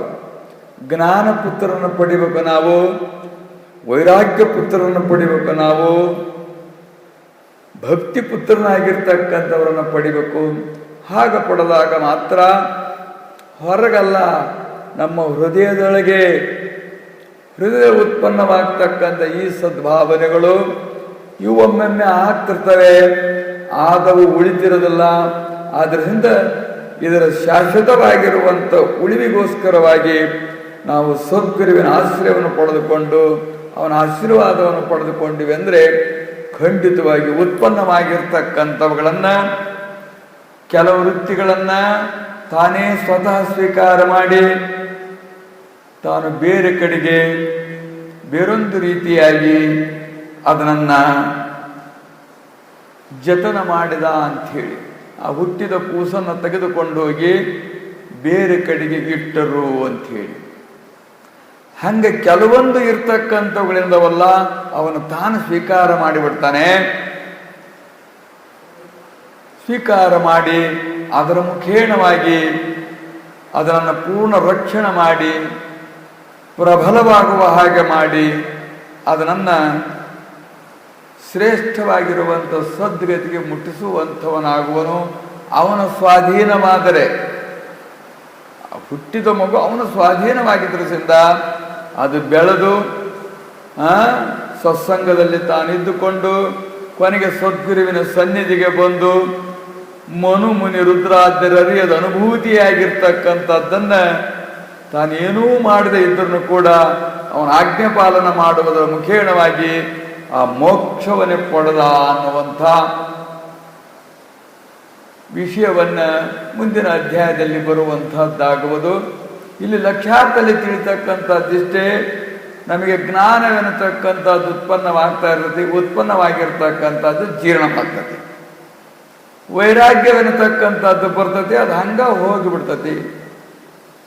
ಇನ್ನು ಭಕ್ತಿ ಅನ್ನತಕ್ಕಂಥದ್ದು ಬರ್ತತಿ, ಅದು ಹಾಗೆ ಹೋಗ್ಬಿಡ್ತತಿ. ಇವು ಉಳಿಬೇಕಾದರೆ ನಮಗೆ ಸದ್ಗುರುವಿನ ಅನುಗ್ರಹವೆನ್ನತಕ್ಕಂಥದ್ದಾದಾಗ ಮಾತ್ರ ಅವು ಸ್ಥಿರವಾಗಿ, ದೃಢವಾಗಿ, ಅಚಲವಾಗಿ ಉಳಿತಕ್ಕಂಥವುಗಳಾಗುವು. ಉಳಿದರೆ ಮಾತ್ರ ಅವುಗಳ ಮುಖೇಣವಾಗಿ ನಾವು ಮೋಕ್ಷವನ್ನು ಪಡಿಬಹುದು ಎನ್ನುವಂಥ ವಿಷಯವನ್ನೇ ಹಿಂದಿನ ಪ್ರಸಂಗದಲ್ಲಿ ವಾಚ್ಯಾರ್ಥ ರೂಪದಿಂದ ದಾನವಾಗ ಹಂಗಾಯಿತು ಅಂಥೇಳಿ ಲಕ್ಷ್ಯಾರ್ಥ ರೂಪದಿಂದ ನಮ್ಮೆಲ್ಲರನ್ನು ಕುರಿತು ಉಪದೇಶ ಮಾಡಿರುವಂಥದ್ದು. ನಿಮ್ಮ ಹೃದಯದಲ್ಲಿ ಕೂಡ ಇಂಥ ವೃತ್ತಿಗಳು, ಇಂಥ ಸ್ವಭಾವಗಳು, ಸದ್ಬುದ್ಧಿಗಳು ತಾವು ಬೆಳೀತಾ ಇರ್ತವೆ. ಅವುಗಳನ್ನು ಬಹಳಷ್ಟು ರಕ್ಷಣೆ ಮಾಡಬೇಕು. ಗುರುವಿನ ಶ್ರೀ ರಕ್ಷೆ ಅನ್ನತಕ್ಕಂಥದ್ದು ಅದಕ್ಕೆ ಬಹಳ ಮುಖ್ಯವಾಗಿರ್ತಕ್ಕಂಥದ್ದು. ಭಗವಂತನ ರಕ್ಷೆ ಅನ್ನತಕ್ಕಂಥದ್ದು ಬಹಳ ಮುಖ್ಯವಾಗಿರ್ತಕ್ಕಂಥದ್ದು. ಜಪ ಧ್ಯಾನ ಸ್ತೋತ್ರ ಸೇವಾ ಆದಿಗಳಿಂದ ಆ ಏನು ಉತ್ಪನ್ನವಾಗಿರ್ತಕ್ಕಂಥ ಭಕ್ತಿ ಇರಲಿ, ವೈರಾಗ್ಯವಿರಲಿ, ಜ್ಞಾನವಿರಲಿ, ಅವು ಅಬಲವಾಗಿರ್ತಕ್ಕಂಥ ಸಮಯದಲ್ಲಿ ಇವೆಲ್ಲದರಿಂದಲೂ ರಕ್ಷಣೆ ಮಾಡ್ತಾ ಮಾಡ್ತಾ ಸಬಲವಾಗಿಬಿಟ್ಟು ಅಂದರೆ ಅದರಿಂದ ಖಂಡಿತವಾಗಿಯೂ ಜ್ಞಾನಂ ಲಬ್ಧ್ವಾ ಪರಾಂ ಶಾಂತಿ ಅಂಥೇಳಿ ಭಗವಂತನು ಹೇಳಿದಾನೆ. ಯಾದ್ರಿಂದಲೂ ಶಾಂತಿ ಅನ್ನುವಂಥದ್ದು ಸಿಗುವುದಿಲ್ಲ. ಇದು ಎಲ್ಲರ ಅನುಭವ. ಅಂದಾಗ ಶಾಂತಿ ಹೇಗೆ ಸಿಗುತ್ತದೆ ಅಂದರೆ ಜ್ಞಾನವು ಲಭಿಸಿದರೆ ಮಾತ್ರ ಶಾಂತಿ ಸಿಗುವಂಥದ್ದಾಗುವುದು. ಆ ಜ್ಞಾನವೆನ್ನತಕ್ಕಂಥದ್ದು ದೃಢವಾಗಿರ್ತಕ್ಕಂಥ ಜ್ಞಾನವಾಗಬೇಕು. ಆ ಜ್ಞಾನ ದೃಢವಾಗುವುದಕ್ಕೆ ಸದ್ಗುರುವಿನ ಆಶೀರ್ವಾದವೆನ್ನುವಂಥದ್ದು ಮುಖ್ಯವಾಗಿರ್ತಕ್ಕಂಥದ್ದು ಎಂದು ಲಕ್ಷ್ಯಾರ್ಥ ರೂಪದಿಂದ ನಮ್ಮನ್ನು ಕುರಿತು ಇದನ್ನು ನೀವು ರಕ್ಷಣೆ ಮಾಡಿಕೊಂಡು ಅದರ ಮುಖೇಣವಾಗಿ ಮೋಕ್ಷವನ್ನು ಹೊಂದಿರಿ ಎನ್ನುವಂಥ ಉಪದೇಶವನ್ನು ಹಿಂದಿನ ಅಧ್ಯಾಯದಲ್ಲಿ ವಾಚ್ಯಾರ್ಥದಿಂದ ಹಾಗೆ ಲಕ್ಷ್ಯಾರ್ಥ ಈ ರೂಪದಿಂದ ಉಪದೇಶ ಮಾಡಲ್ಪಟ್ಟಿರುವ ಪ್ರಸಂಗ ಅದನ್ನೇ ಸದ್ಯ ಪ್ರಕಟ ಮಾಡಿ ಸದ್ಯ ಪ್ರಾಪ್ತವಾಗಿರ್ತಕ್ಕಂಥ ಅಧ್ಯಾಯದಲ್ಲಿ ಪ್ರವೃತ್ತಿ. ಜಯ ಜಯ ಸಚ್ಚಿದಾನಂದ ಸ್ವರೂಪನೇ, ಏನು ನಿರ್ಗುಣನು, ನಿರ್ದ್ವಂದನು, ನಿರ್ವಿಕಲ್ಪನು, ಅಭೇದನು, ನಿರ್ವಿಕಾರನು, ಅರೂಪ ಚಿಸ್ವರೂಪನಾದ ಸದ್ಗುರುವಿರುವೆ. ಸದ್ಗುರುವಿನ ನಿಜವಾಗಿರುವಂಥ ಸ್ವಸ್ವರೂಪ ಲಕ್ಷಣಗಳ್ಯಾವು ಅಂದರೆ ಇವು ಸ್ವರೂಪ ಲಕ್ಷಣಗಳು ಬೇರೆ, ಇನ್ನು ಸ್ವರೂಪಕ್ಕೆ ವಿರುದ್ಧವಾಗಿರುವಂಥ ಲಕ್ಷಣಗಳು ಬೇರೆ. ಆದ್ರಿಂದ ಸದ್ಗುರು ಅಂದರೆ ನಿರ್ಗುಣ. ಅವನಲ್ಲಿ ಸತ್ವ ರಜ ತಮ ಎನ್ನುವಂಥ ಮೂರು ಗುಣಗಳಿಲ್ಲ. ನಮ್ಮಲ್ಲಿ ಮೂರೂ ಗುಣಗಳದವೆ.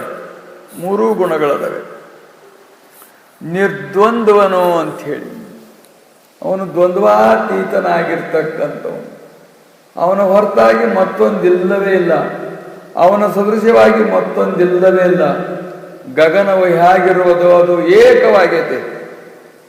ಆಕಾಶದಂತೆ ಆಕಾಶ ಐತಿ ಏನಂದ್ರೆ ಇಲ್ಲ. ಸಾಗರದಂತೆ ಸಾಗರ ಐತೇನು ಅಂದ್ರೆ ಇಲ್ಲ. ಸಾಗರವೇ ಅದಕ್ಕೆ ಉಪಮಾನ. ಆಕಾಶಕ್ಕೆ ಆಕಾಶವೇ ಉಪಮಾನ, ಸಾಗರಕ್ಕೆ ಸಾಗರವೇ ಉಪಮಾನ. ಅದನ್ನ ಬಿಟ್ಟು ಕೆರಿ ಹಂಗೈತಿ, ಬಾವಿ ಹಂಗೈತಿ ಅಂತ ಸಾಗರಕ್ಕೆ ಅಂದ್ರೆ ಉಪಮಾನ ಆಗುವುದಿಲ್ಲ. ಆಕಾಶ ಹಂಗೈತಿ ಹಿಂಗೈತಿ ಹಂಗೆ ಹೇಳಕ್ಕೂ ಬರಂಗಿಲ್ಲ. ಅದನ್ನ ನಮ್ಮ ಕಣ್ಣಿಗೆ ಕಾಣುವುದಿಲ್ಲ. ಅದು ಆದ್ರಿಂದ ಆಕಾಶಕ್ಕೆ ಆಕಾಶವೇ ಉಪಮಾನ, ಸಾಗರಕ್ಕೆ ಸಾಗರವೇ ಉಪಮಾನ, ಹಿಮಾಲಯಕ್ಕೆ ಹಿಮಾಲಯವೇ ಉಪಮಾನ.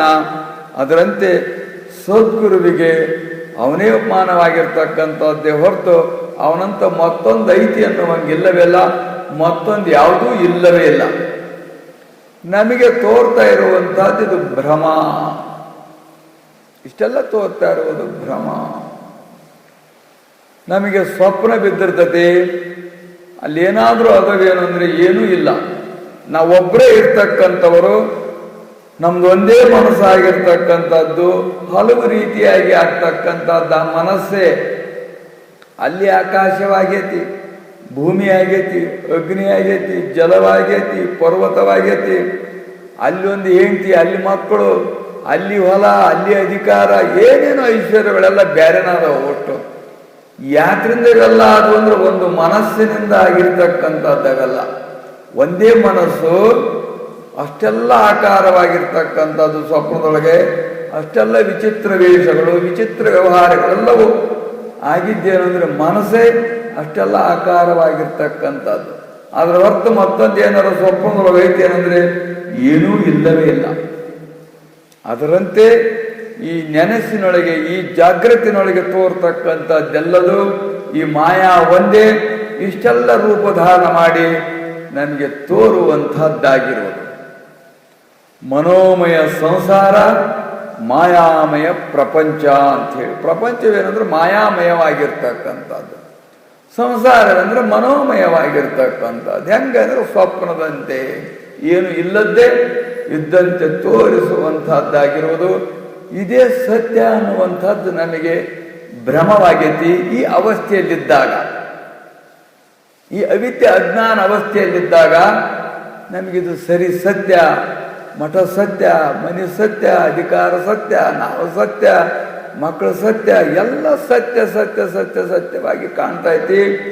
ಈ ಒಂದು ಅವಸ್ಥೆಯಲ್ಲಿ ನನಗೆ ಈ ಗಾಢವಾಗಿರ್ತಕ್ಕಂಥ ನಿದ್ರೆಯಲ್ಲಿ ಬಿದ್ದಿರುವಂಥ ಒಂದು ದುಸ್ವಪ್ನ ಇದೆ. ಈ ಪ್ರಪಂಚದ ಸ್ವಪ್ನ ಗಾಢವಾಗಿರ್ತಕ್ಕಂಥ ಅವಿದ್ಯದಲ್ಲಿ, ಆ ನಿದ್ರೆಯಲ್ಲಿ, ದೀರ್ಘ ನಿದ್ರೆಯಲ್ಲಿ ಬಿದ್ದಿರ್ತಕ್ಕಂಥ ಒಂದು ಸ್ವಪ್ನವಾಗಿರ್ತಕ್ಕಂಥದ್ದು. ಇನ್ನು ಅವಸ್ಥೆಗಳಲ್ಲಿ ಬರ್ತಕ್ಕಂಥದ್ದು ಒಂದು ದಿವಸದಾಗ ಒಮ್ಮೆ ಬಿದ್ದು ಹೋಗ್ತಕ್ಕಂಥ ಸ್ವಪ್ನ. ಅದರಂತೆಯೇ ಇದು, ಇದರಂತೆಯೇ ಅದು ಎನ್ನುವಂಥದ್ದು ಅದು ನೇಮವಾಗಿರ್ತಕ್ಕಂಥದ್ದಾಗಿರುವುದು. ಅದರ ದೃಷ್ಟಿಯಿಂದ ಇದು ಸತ್ಯವಲ್ಲ, ಇದರ ದೃಷ್ಟಿಯಿಂದ ಅದು ಸತ್ಯವಲ್ಲ ಅಂತ. ಸ್ವಪ್ನದ ದೃಷ್ಟಿಯಿಂದ ಜಾಗೃತ ಸತ್ಯವಲ್ಲ, ಜಾಗೃತ ದೃಷ್ಟಿಯಿಂದ ಸ್ವಪ್ನ ಸತ್ಯವಲ್ಲ ಅಂತ. ಜಾಗೃತಿನ ಏನಾದರೂ ವ್ಯವಹಾರಗಳು, ಅದರ ಅಡುವ ಆಸ್ತಿಗಳು ಸ್ವಪ್ನದೊಳಗೆ ಅವಕಾಶವಾಗ್ತವೇನಂದ್ರೆ ಆಗೋದಿಲ್ಲ ಅಂತ. ಅದಕ್ಕೆ ಜನಕರಾಜನ ಕಥೆ ಬರ್ತತಿ. ಒಮ್ಮೆ ಜನಕರಾಜ ಮನಗಿದಾಗ ಅವನಿಗೆ ಪರ್ರಾಜರಾಗಿರ್ತಕ್ಕಂಥವ್ರು ಬಂದು ಅವನ ಕೂಟ ಯುದ್ಧ ಮಾಡಿ ಅವನು ಮಕ ಮರೆಸಿಕೊಂಡು ಕಳ್ಳ ಮಾರ್ಗದಿಂದ ಓಡಿ ಹೋಗಿದ್ದ. ಎಲ್ಲ ಬಿಟ್ಕೊಟ್ಟು ಯಾವುದೋ ವೇಷದೊಳಗೆ ಹೋಗ್ತಾ ಇದ್ದ. ಬಹಳಷ್ಟು ಹಸುವಾಗಿ ಬಿಟ್ಟುತ್ತ ಅವನಿಗೆ. ಹೋಗ್ತಾ ಇದ್ದಾಗ ಒಂದು ಜ್ವಾಳದ ತೆನಿನ ಮುರ್ಕಂತಿಂದ ಹಸು ನೀಕ್ಷಣನ ಅಂತೇಳಿ ಹೊಲಕ್ಕೆ ಹೋದ. ದಾರ್ಯಾಗ ಜ್ವಾಳದ ತೆನಿ ಮುರ್ಕಂದ. ಹೊಲ್ದನ ಬಂದು ಹಸೆ ಸೊಪ್ಪಿ ತಗೊಂಡು ಬಡಿಯಾಗಿ ಹತ್ತಿಬಿಟ್ಟ. ಇವನ್ನ ಎಚ್ಚರ ಆಗಿಬಿಡ್ತ ಅವನಿಗೆ, ಜನಕರಾಜನಿಗೆ. ನೋಡ್ತಾನೆ ಅರಮನೆಗ ಮನಗಿದಾನ. ಮತ್ತೆ ಕಣ್ಣು ಮುಚ್ಚಿದ. ಮತ್ತೆ ತಕ್ಷಣ ಅಲ್ಲಿಗೆ ಹೋಗ್ಬಿಡ್ತು. ಎಲ್ಲಿಗೆ? ಆ ಸೊಪ್ಪಿ ಹೊಡೆತಕ್ಕ. ಈ ಸಂಪತ್ತು, ಈ ಸೈನ್ಯ, ಈ ಐಶ್ವರ್ಯ, ಈ ಅಡಿಗೆ ಮನೆ ಊಟ ಅದೆಲ್ಲ ಏನಾರ ಸಿಕ್ತೇನು ಸ್ವಪ್ನದೊಳಗೆ ಅವನಿಗೆ ಅಂದ್ರೆ ಸಿಗಲಿಲ್ಲ. ಸ್ವಪ್ನದೊಳಗೆ ಬೆಳೆದ್ರೆ ಜ್ವಾಳನೇ ಬೇಕಾತ ಅವನಿಗೆ. ಸ್ವಪ್ನದೊಳಗೆ ಹೊಡ್ತಾನ ಸಿಕ್ಕವು. ಸ್ವಪ್ನದೊಳಗನ ತಾನು ರಾಜನೋಗಿ ರಂಕನಾಗಿದ್ದ. ಇಲ್ಲಿ ಸರಿಯಾಗಿದ್ದ. ಹೀಗಾದಾಗ ಹಿಂಗಾಗ್ತಿರ್ತತಿ, ಹಾಗಾದಾಗ ಹಂಗಾಗ್ತಿರ್ತಿ. ಅವನಿಗೆ ಬಹಳಷ್ಟು ಗಡಿತ ಆಗಿಬಿಡ್ತಿ ಪ್ರಶ್ನೆಗೆ. ಅದಕ್ಕೆ ಮುಂದೆ ಉತ್ತರ ಅದೆಲ್ಲ ಬೇರೆ. ಆದ್ರಿಂದ ನಮಗೆ ಸ್ವಪ್ನ ಬೀಳ್ತತಿ. ಒಂದು ದೊಡ್ಡ ಮನೆ ಕಟ್ಕೊಂಡಂಗಾಗಿ, ಯಾರ್ದೋ ಹೊಲ ರಿಜಿಸ್ಟ್ರ್ ಮಾಡಿಸ್ಕೊಂಡಂಗಾಗಿ, ಯಾರ್ದೋ ಮನೆ ಹುಡುಗಿ ಲಗ್ನ ಆದಂಗಾಗಿ ಸ್ವಪ್ನ ಬಿದ್ದಿರ್ತತಿ.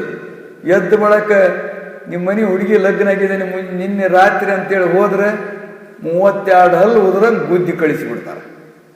ಸ್ವಪ್ನದ ಲಗ್ನ ಆಗಿ ಅವ್ರ ಮನೆಗೆ ಹೋದ್ರೆ, ಹೊಲ ಸ್ವಪ್ನದ ರಿಜಿಸ್ಟರ್ ಮಾಡಿದ್ದೇನೆ ಅಂತೇಳಿ ಹೊಲ ಹೂಡಿದ್ರೆ ಕಣಿಗೆ ತಗೊಂಡು ಬೆನ್ನು ಹತ್ತಿ ಕಾಲು ಕೈ ಕೂಡಿ ಮುರಿದು ಬಿಡ್ತಾರೆ. ಸ್ವಪ್ನದಾಗ ಆ ವ್ಯವಹಾರ ಇದ್ರಾಗ ಮಾಡಕ್ ಬರೋದಿಲ್ಲ. ಇಲ್ಲಿ ಸತ್ಯ ಅಲ್ಲ ಅದು. ಇಲ್ಲಿ ಸತ್ಯ ಸ್ವಪ್ನದೊಳಗೆ ಬರೋದಿಲ್ಲ. ಜನಕರಾಜನಿಗೆ ಏನು ಕಡಿಮೆ ಆಗಿತ್ತು? ಆದರೆ ಅದೆಲ್ಲ ಸ್ವಪ್ನದೊಳಗೆ ಬಂತೇನಂದ್ರೆ ಅವನಿಗೆ ಸ್ವಪ್ನದೊಳಗೆ ಬರಲಿಲ್ಲ. ನಮಗೆ ಸ್ವಪ್ನ ಬಿದ್ದವ ಅಂಥವೇನಾರಾಗಿ ಅಂಥದ್ರಾಗ ಏನಾರು ಪ್ರವೃತ್ತಿ ಆದ್ವಿ ಅಂದ್ರೆ ನಮ್ಗೇನಾಗ್ತದೆ ಅಂದ್ರೆ ಅನಾಹುತಗಳಾಗ್ತವೆ. ಅಂದ್ರೆ ಏನ್ ತಾತ್ಪರ್ಯ? ಇಲ್ಲಿ ಅಲ್ಲಿ ಸತ್ಯವಲ್ಲ, ಇಲ್ಲಿ ಸತ್ಯವಲ್ಲ ಅಂತೇಳಿ ನಾವು ಸ್ವಪ್ನ ಅಷ್ಟೇ ಮಿಥ್ಯಾ ಅಂತ ತಿಳ್ಕೊಂತವೆ. ಅದರಂತೆ ಜಗತ್ತು ಮಿಥ್ಯಾ ಅಂತ ಅಂತ ಹೇಳ್ತಾ ಇರೋದು. ವಿಷಮ ಸಂಸಾರವಿದನು ಕನಸು ಎಂದು ಅರಿ ಅಂತ ಹೇಳಿದ್ರು. ಇದೇನಪ್ಪ ಅಂದ್ರೆ ವಿಷಮ, ಯಾರಿಗೂ ಸಮ ಇಲ್ಲ, ಎಲ್ಲಿಯೂ ಸಮ ಇಲ್ಲ, ಎಲ್ಲ ಅಸಮವಾಗಿರ್ತಕ್ಕಂಥದ್ದೇ ಸಂಸಾರವಾಗಿರ್ತಕ್ಕಂಥದ್ದು. ಸಂಸಾರವೆಂದ್ರೆ ಅಸಮ ಅಂತ ಹೇಳಿ, ಸಮ ಇರೋದಿಲ್ಲ. ನಾವೇನು ಮಾಡ್ತೇವೆ ಅಂದ್ರೆ ಹಂಗೆ ಮಾಡಿ ಹಿಂಗೆ ಮಾಡಿ ಸಮ ಮಾಡ್ಕೊಳ್ಳೋಣ, ಸರಿ ಮಾಡ್ಕೊಳ್ಳೋಣ ಅಂತ ಪ್ರಯತ್ನ ಮಾಡ್ತಿರ್ತೇವೆ. ಅದೆಂದೂ ಪ್ರಯತ್ನ ಮಾಡ್ತಕ್ಕಂಥದ್ದು ಆಗೋದಿಲ್ಲ, ಸಮ ಆಗ್ತಕ್ಕಂಥದ್ದು ಆಗುವುದಿಲ್ಲ ಅದು. ಆದ್ರಿಂದ ಈ ಸೃಷ್ಟಿ ಮಾಡಿರ್ತಕ್ಕಂಥ ಪರಮಾತ್ಮನ ಸಂಸಾರವೇ ವಿಷಮ ಐತಿ. ನಮ್ಮದಷ್ಟೇ ವಿಷಮ ಅಲ್ಲ, ಪರಮಾತ್ಮಂದು ಕೊಳ್ಳಾಗ ಹಾವೈತಿ. ಜಡಿಯಾಗ ಗಂಗೆ ಅದಾಳ, ಮಗ್ಗಲ್ದಾಗ ಪಾರ್ವತಿ ಅದಾಳ. ಆಕೆ ಹತ್ತಿರೋದು ಹುಲಿ, ಇವನ್ ಹತ್ತಿರೋದು ಮುದುಕೆತ್ತು, ಮಗ ಹತ್ತಿರೋದು ಇಲಿ, ಇನ್ನೊಬ್ಬ ಮಗ ಹತ್ತಿರೋದು ನವಿಲು. ಹಾವು ಮಾಡ್ತಿರ್ತತಿ ಆ ಇಲಿ ನುಂಗಬೇಕು ಅಂತ. ಯಾವುದು ಮಗನ ವಾಹನನ. ಎಷ್ಟು ವಿಚಿತ್ರ ಐತಿ ನೋಡ ಅವನ ಸಂಸಾರ. ನೌಲು ಮಾಡ್ತಿರ್ತತಿ ಆ ಹಾವು ನುಂಗಬೇಕು ಅಂತ. ಒಂದು ಷಣ್ಮುಖನ ವಾಹನ ಏನಾರ ಮಾಡಿ ಹಾವು ತಿನ್ಬೇಕು ನಾನು ಅಂತಿರ್ತತಿ. ಹಾವು ಅಂತಿರ್ತತಿ ಏನಾರ ಮಾಡಿ ಆ ಗಣಪತಿ ಇಲಿ ತಿನ್ಬೇಕು ಅಂತಿರ್ತತಿ.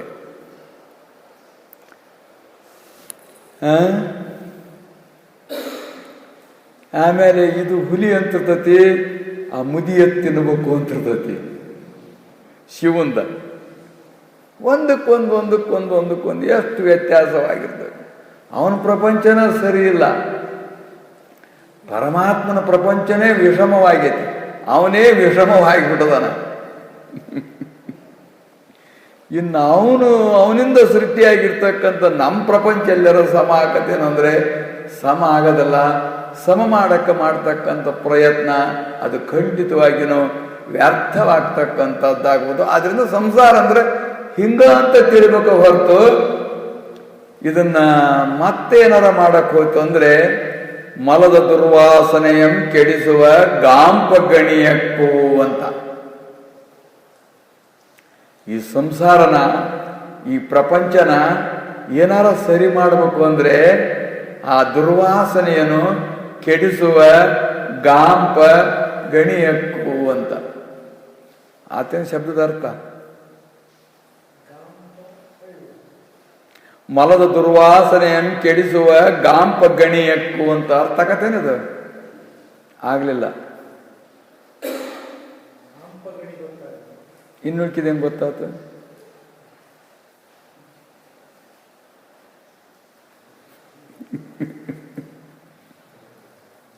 ಹೇಳ್ತಾಗ ಅದಕ್ಕೊಂದು ಕತೆ ಹೇಳ.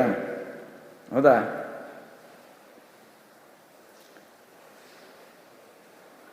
ಒಂದು ಹುಡುಗ ಅದು ಬಹಳ ಚೆನ್ನಾಗಿ ಕಡ್ಲಿ ಹಿಟ್ಟಿನ ರಾಡಿ ಹಂಗೆ ಹೆತ್ಕೊಂಡತ್ತಂತೆ. ಅವ್ರವ್ವ ಏನು ಮಾಡಿದ್ಲು ಅಂದ್ರೆ, ಇವತ್ತೇನು ಪಲ್ಯ ಮಾಡೋದು, ಇದು ಹೆಂಗೋ ಕಡ್ಲಿ ಹಿಟ್ಟಿಂದೈತಿ, ಜುಣಕ ಮಾಡಿಬಿಟ್ರ ಅದನ್ನ. ಹೆಂಗ್ ಮಾಡ್ಬೇಕು ಅಂತೇ ಕೈ ತೆಗಿಯಕ್ ಹೋದ್ಲು, ವಾಸನೆ ಬಂತದು. ಅದನ್ನ ಬಡ ಬಡ ಹಾಕಿ ವಾಸನೆ ಹೋಗಂಗ ತಿಕ್ಕಾನ ಅಂತೇಳಿ ತಿಕ್ಕಾಕ್ ಹತ್ತಿಲ್ಲ ಅಂತದನ್ನ. ಮಲದ ದುರ್ವಾಸನೆ ಕೆಡಿಸ್ಲಿಕ್ಕೆ ತಿಕ್ಕಾಕ್ ಹತ್ತಿಲ್ಲ ಅಂತ. ತಿಕ್ಕಿದಂಗೆ ವಾಸನೆ ಹಾಕತ್ತ ಹೊರತೋದು ಸುವಾಸನೆ ಆಗೋದಿಲ್ಲ ಅಂತ ತಾತ್ಪರ್ಯ. ಮಲದ ದುರ್ವಾಸನೆಯಂ ಕೆಡಿಸುವ ಗಾಂಪ ಮೂರ್ಖನಂತೆ ಅಂತ. ಮೂರ್ಖ ಅಂತ, ಗಾಂಪ ಅಂದ್ರೆ ಮೂರ್ಖ ಅಂತ. ಹಂಗೇನಾರ ಮಾಡಕ್ ಹೋದ್ವಿ ನಾವು ಅಂದ್ರೆ ಅದೇನಾಕತಿ ಅಂದ್ರೆ ಮೊದಲೇ ಮಲ.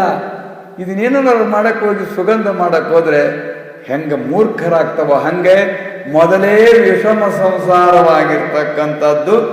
ಇದನ್ನೇನಾರ ಸರಿ ಮಾಡಕ್ ಹೋದ್ವಿ ನಾವು ಅಂದ್ರೆ ಮೂರ್ಖರಾಗ್ತವೆ ಅನ್ನತಕ್ಕಂಥದ್ದು. ಮೂರ್ಖರಾಗ್ತವೆ ಎಂದೂ ಸರಿ ಆಗ್ತಕ್ಕಂಥದ್ದಲ್ಲವೆಲ್ಲ. ದಿವಸ ತೊಳ್ಕಂತವಿ ಗುದವನ್ನ, ಅದು ಯಾವಾಗಾರ ಶುಚಿ ಹಾಕತ್ತೇನದು? ಶುಚಿ ಇಂದ್ರಿಯವಾಗದೇ ಇಲ್ಲ ಅದು. ದಿವಸ ತೊಳಿ ನೀನು, ತೊಳೆದ್ರು ಮತ್ತು ಮೈಲಿಗೆ ಆಗದ ಅದು ಮೈಲಿಗೆ. ಹಂಗೆ ಜಗತ್ತನ್ನತಕ್ಕಂಥದ್ದು ಹೀಗೆ ಆಗ್ತಾನೆ ಇರೋದು. ಆದ್ರೂ ಕೂಡ ಹುಡುಗರು ಹಗಲೆಲ್ಲ ಎತ್ಕೊಂತವು ಅಂತೇಳಿ ಬಿಡ್ತಾಳೇನು ತಾಯಿ? ತೊಳಿತಿರ್ತಾಳೆ. ಹಾಗೆ ಯಾವ್ಯಾವುದೋ ರೂಪದಿಂದ ಅದನ್ನ ತೊಳಿಲಿಕ್ಕೆ ಭಗವಂತ ಪ್ರಯತ್ನ ಮಾಡ್ತಾನೆ ಹೊರತು ಹುಡುಗರಾದಂಥವೇನೋ ಪ್ರಯತ್ನ ಮಾಡೋದಲ್ಲವು. ಭಗವಂತನ ಪ್ರಯತ್ನದಿಂದ ಯಾವ್ಯಾವ ಸಮಯದಲ್ಲಿ ಹೆಂಗೋ ಹಂಗೆ ಮಾಡ್ತಕ್ಕಂಥದ್ದು ಅವಂದೇ ಹೊರತು ನಾವು ಜಗತ್ತನ್ನು ಸರಿ ಮಾಡ್ತೇವೆ ಅನ್ನತಕ್ಕಂಥದ್ದನ್ನ ಇದು ಬಹಳಷ್ಟು ಮೂರ್ಖತನವಾಗಿರ್ತಕ್ಕಂಥದ್ದು. ಅದಕ್ಕೆ ಶರಣರು ಜಗದ ಡೊಂಕವನ್ನು ನೀವೇಕೆ ತಿದ್ದುವಿರಯ್ಯ, ನಿಮ್ಮ ತನುವ ಸಂತೈಸಿಕೊಳ್ಳಿರಿ, ನಿಮ್ಮ ಮನವ ಸಂತೈಸಿಕೊಳ್ಳಿರಿ. ಸಾಕು, ನಿಮ್ಮ ಮನಸ್ಸು ನಿಮ್ಮ ತನು ಸಂತೈಸಿಕೊಟ್ರೆ ಜಗತ್ತೆಲ್ಲ ಸರಿಯಾಗಿ ಬಿಡ್ತದೆ ಅಂಥೇಳಿ.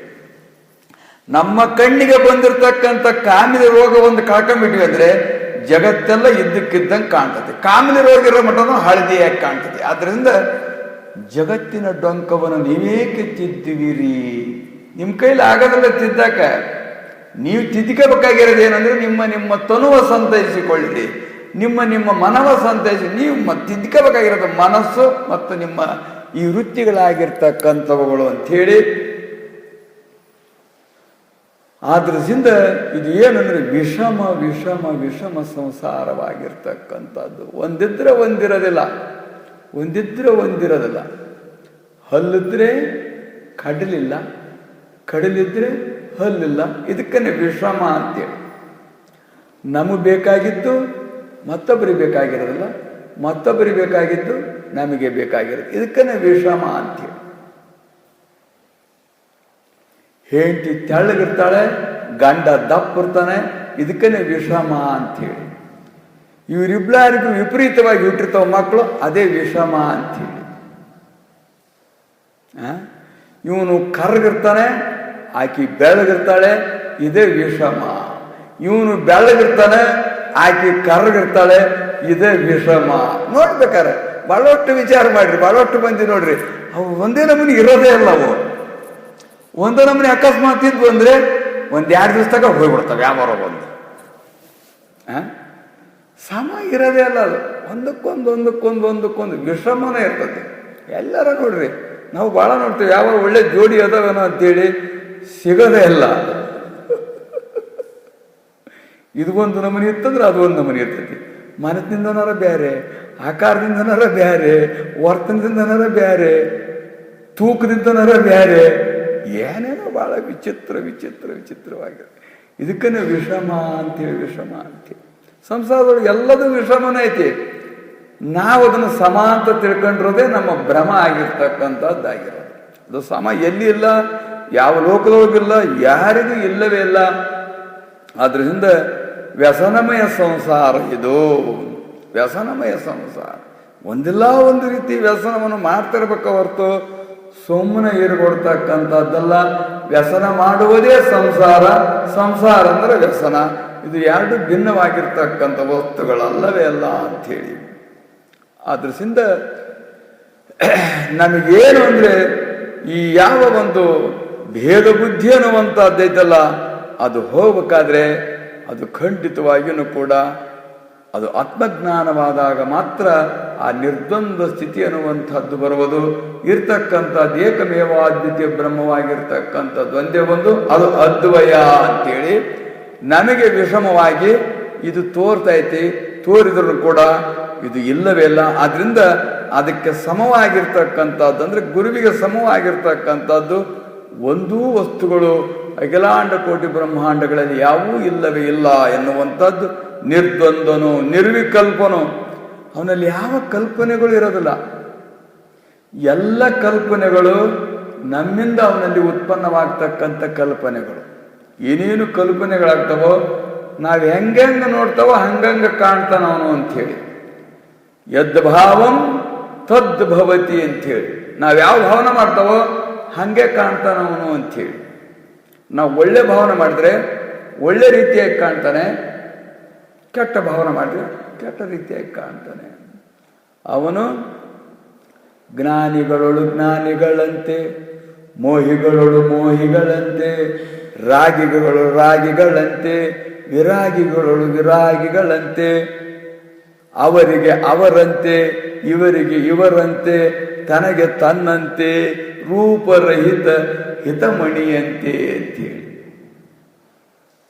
ಕನ್ನಡಿ ಒಳಗೆ ಯಾವ ರೂಪನೂ ಇಲ್ಲ, ಯಾವ ರೂಪನೂ ಇಟ್ಕೊಳ್ಳೋದಿಲ್ಲ. ಅದು ನೀ ಬಂದು ನೋಡು ನಿನ್ನ ಮುಖ ತೋರಿಸ್ತತಿ, ನಿನ್ನ ಹೆಂಡತಿ ಬಂದು ನೋಡಿದ್ರೆ ಅಕ್ಕಿ ಮುಖ ತೋರಿಸ್ತತಿ, ನಿನ್ನ ಮಗ ಬಂದು ನೋಡಿದ್ರೆ ಅಕ್ಕಿ ಮುಖ ತೋರಿಸ್ತತಿ, ಮೊಮ್ಮಗ ಬಂದು ನೋಡಿದ್ರೆ ನಿನ್ನ ಮಗ ಅದ್ರಾಗ ಐತೆ ಅನ್ನೋದ್ರಿಲ್ಲ. ನೀನು ಹೋದ ಕೂಡಲೇ ಹೋತದು. ನಿನ್ನ ಹೆಂಡತಿ ಮಗ ಹಾಕಿ ಹೋದ ಕೂಡಲೇ ಹೋತು, ಮಗನ ಮಗ ಹಾಕಿ ಹೋದ ಕೂಡಲೇ ಹೋತು. ಹೋದಾಗ ಕಾಣ್ತತಿ, ಇಲ್ದಾಗ ಇಲ್ಲವೆಲ್ಲ. ನೀನು ಹೆಂಗೆ ಮಾಡ್ತೀಯ ಹಂಗಂಗೆ ಕಾಣ್ತದ. ಪೇಟ ಕಟ್ಕೊಂಡು ನೋಡಿದೆ ಅಂದರೆ ಹಂಗೆ ಕಾಣ್ತೀಯ, ಗಡ್ಡ ಬಿಟ್ಕೊಂಡು ನೋಡಿದೆ ಅಂದರೆ ಹಂಗೆ ಕಾಣ್ತೀಯ, ನೀನು ಯಾವ್ಯಾವ ಡ್ರೆಸ್ ಹಾಕ್ಕೊಂಡು ನೋಡ್ತೀಯ ಹಂಗೆ ಕಾಣ್ತೀಯ. ಮತ್ತು ನೀನು ಹಿಂದಕ್ಕೆ ಸರಿದೆ ಅಂದ್ರೆ ತಾನು ಹೆಂಗಿರ್ತದೆ ಹಂಗೆ ಇರ್ತದೆ. ಹಂಗೆ ರೂಪರಹಿತ ಹಿತಮಣಿ ಅಂತೆ. ಅಂದ್ರೆ ಸದ್ಗುರು ಹೆಂಗಂದ್ರೆ ಅರೂಪನಾಗಿರ್ತಕ್ಕಂಥವನು, ಪೂರ್ಣನಾಗಿರ್ತಕ್ಕಂಥವನು. ಅವನ ಸ್ವರೂಪವು ವರ್ಣಿಸುವುದಕ್ಕೆ ತಿಳಿಯದೆ ಶ್ರುತಿಗಳು ಸಹ ಮೌನವಾದವು ಅಂಥೇಳಿ ಅವನನ್ನು ವರ್ಣಿಸಲಿಕ್ಕೆ ಹೋಗಿ ಶ್ರುತಿ ನೇತಿ ಅನ್ಕಂತ ಹೋಗಿ ತಟಸ್ಥವಾಗಿ ಬಿಟ್ಟು ಅಂಥೇಳಿ. ಅವನು ವಚನಕ್ಕೆ ವೇದ್ಯವಲ್ಲ, ಅವನು ಮನಸ್ಸಿಗೆ ವೇದ್ಯವಲ್ಲ ಅಂಥೇಳಿ ಈ ಪ್ರಕಾರವಾಗಿ ಶ್ರುತಿಗಳು ಕೂಡ ಹೇಳ್ತಾ ಇದ್ದಾವೆ. ನಾವು ವಾಣಿಯಿಂದ ಹೊಗಳ್ತೇವೆ ಅಂದ್ರೆ ಆಗುವುದಿಲ್ಲ, ಮನಸ್ಸಿನಿಂದ ಭಾವಿಸಿ ಅವನನ್ನು ತಿಳಿತೇವೆ ಅಂದ್ರೆ ಆಗುವಂತಹದ್ದಾಗುವುದಿಲ್ಲ. ಶ್ರುತಿಗಳು ಸಹ ತಾವು ಅಲ್ಲಿ ಹೋಗಿ ಅವನ ಜಗಕ್ಕೆ ಹೋಗಿ ತಟಸ್ಥವಾದ ಹೊರತು ಅಲ್ಲಿ ತನಕ ಕರ್ಕೊಂಡು ಹೋಗೋದಷ್ಟೇ ಅವ್ರ ಕೆಲಸ. ಆಮೇಲೆ ಮುಂದೆ ಹೋಗ್ತಕ್ಕಂಥದ್ದು ಅವಕ್ಕೂ ಅಧಿಕಾರವಿಲ್ಲವೇ ಇಲ್ಲ. ಆದ್ರಿಂದ ಅಂಥ ನಿರ್ಗುಣ ನಿರಾಮಯನಾಗಿರ್ತಕ್ಕಂಥ ಸದ್ಗುರುವು ಭಕ್ತರನ್ನು ಉದ್ಧಾರ ಮಾಡುವುದಕ್ಕೋಸ್ಕರವಾಗಿ ತಾನೇ ಸಗುಣ ರೂಪವಾಗಿ ಪ್ರಕಟವಾಗಿ ಉದ್ಧಾರ ಮಾಡುವಂಥವನಾಗಿರುವನೆಂದು ಅಧ್ಯಾಯದ ಆರಂಭದಲ್ಲಿ ಸದ್ಗುರುವಿನ ಸ್ವರೂಪ ಲಕ್ಷಣಗಳಾಗಿರ್ತಕ್ಕಂಥಗಳನ್ನು ಪ್ರಕಟ ಮಾಡ್ತಾ, ಅಂಥ ಅರೂಪನಾಗಿರ್ತಕ್ಕಂಥ ಉಮಾತೀತನಾಗಿರ್ತಕ್ಕಂಥ ಸದ್ಗುರುವು ಭಕ್ತರ ಒಂದು ಪುಣ್ಯದ ಪ್ರಭಾವದಿಂದ ಅವರ ಮಧ್ಯದಲ್ಲಿ ಪ್ರಕಟ ಮಾಡಿ ಆ ಪುಣ್ಯ ಪುರುಷನು ಉದ್ಧಾರ ಮಾಡುವಂಥವನಾಗಿರುವನು ಎಂದು ಸದ್ಗುರುನ ವಿಶೇಷವಾಗಿರುವಂಥ ಗುಣಗಾನವನ್ನು ಮಾಡಿ ಅವನ ಚರಣಗಳಿಗೆ ನಮಸ್ಕಾರ ಮಂಗಲವನ್ನು ಅರ್ಪಿಸಿ ಅಧ್ಯಾಯವನ್ನು ಆರಂಭ ಮಾಡುತ್ತಲಿರುವರು. ಸಿದ್ಧಾರೂಢ ಮಹಾರಾಜರ ಸನ್ನಿಧಿಯಲ್ಲಿ ಸುಮಾರು 12 ವರ್ಷದ ವಯಸ್ಸಿನ ಒಬ್ಬ ಬಾಲಕನಾಗಿರ್ತಕ್ಕಂಥವನು ಅಳುತ್ತಾ ಬಂದು ಅವರ ಚರಣಗಳ ಮೇಲೆ ಬೀಳುವಂಥವನಾದನು. ಹಿಂದಿನ ಅಧ್ಯಾಯದಲ್ಲಿ ಆ ಮಗುವನ್ನು ತೆಗೆದುಕೊಂಡು ಹೋಗಿ ಷಣ್ಮುಖಾರೂಢ ಮಹಾಸ್ವಾಮಿಗಳ, ಸಿದ್ಧಾರೂಢರ ಶಿಷ್ಯರಾಗಿರ್ತಕ್ಕಂಥ ಷಣ್ಮುಖಾರೂಢ ಮಹಾಸ್ವಾಮಿಗಳ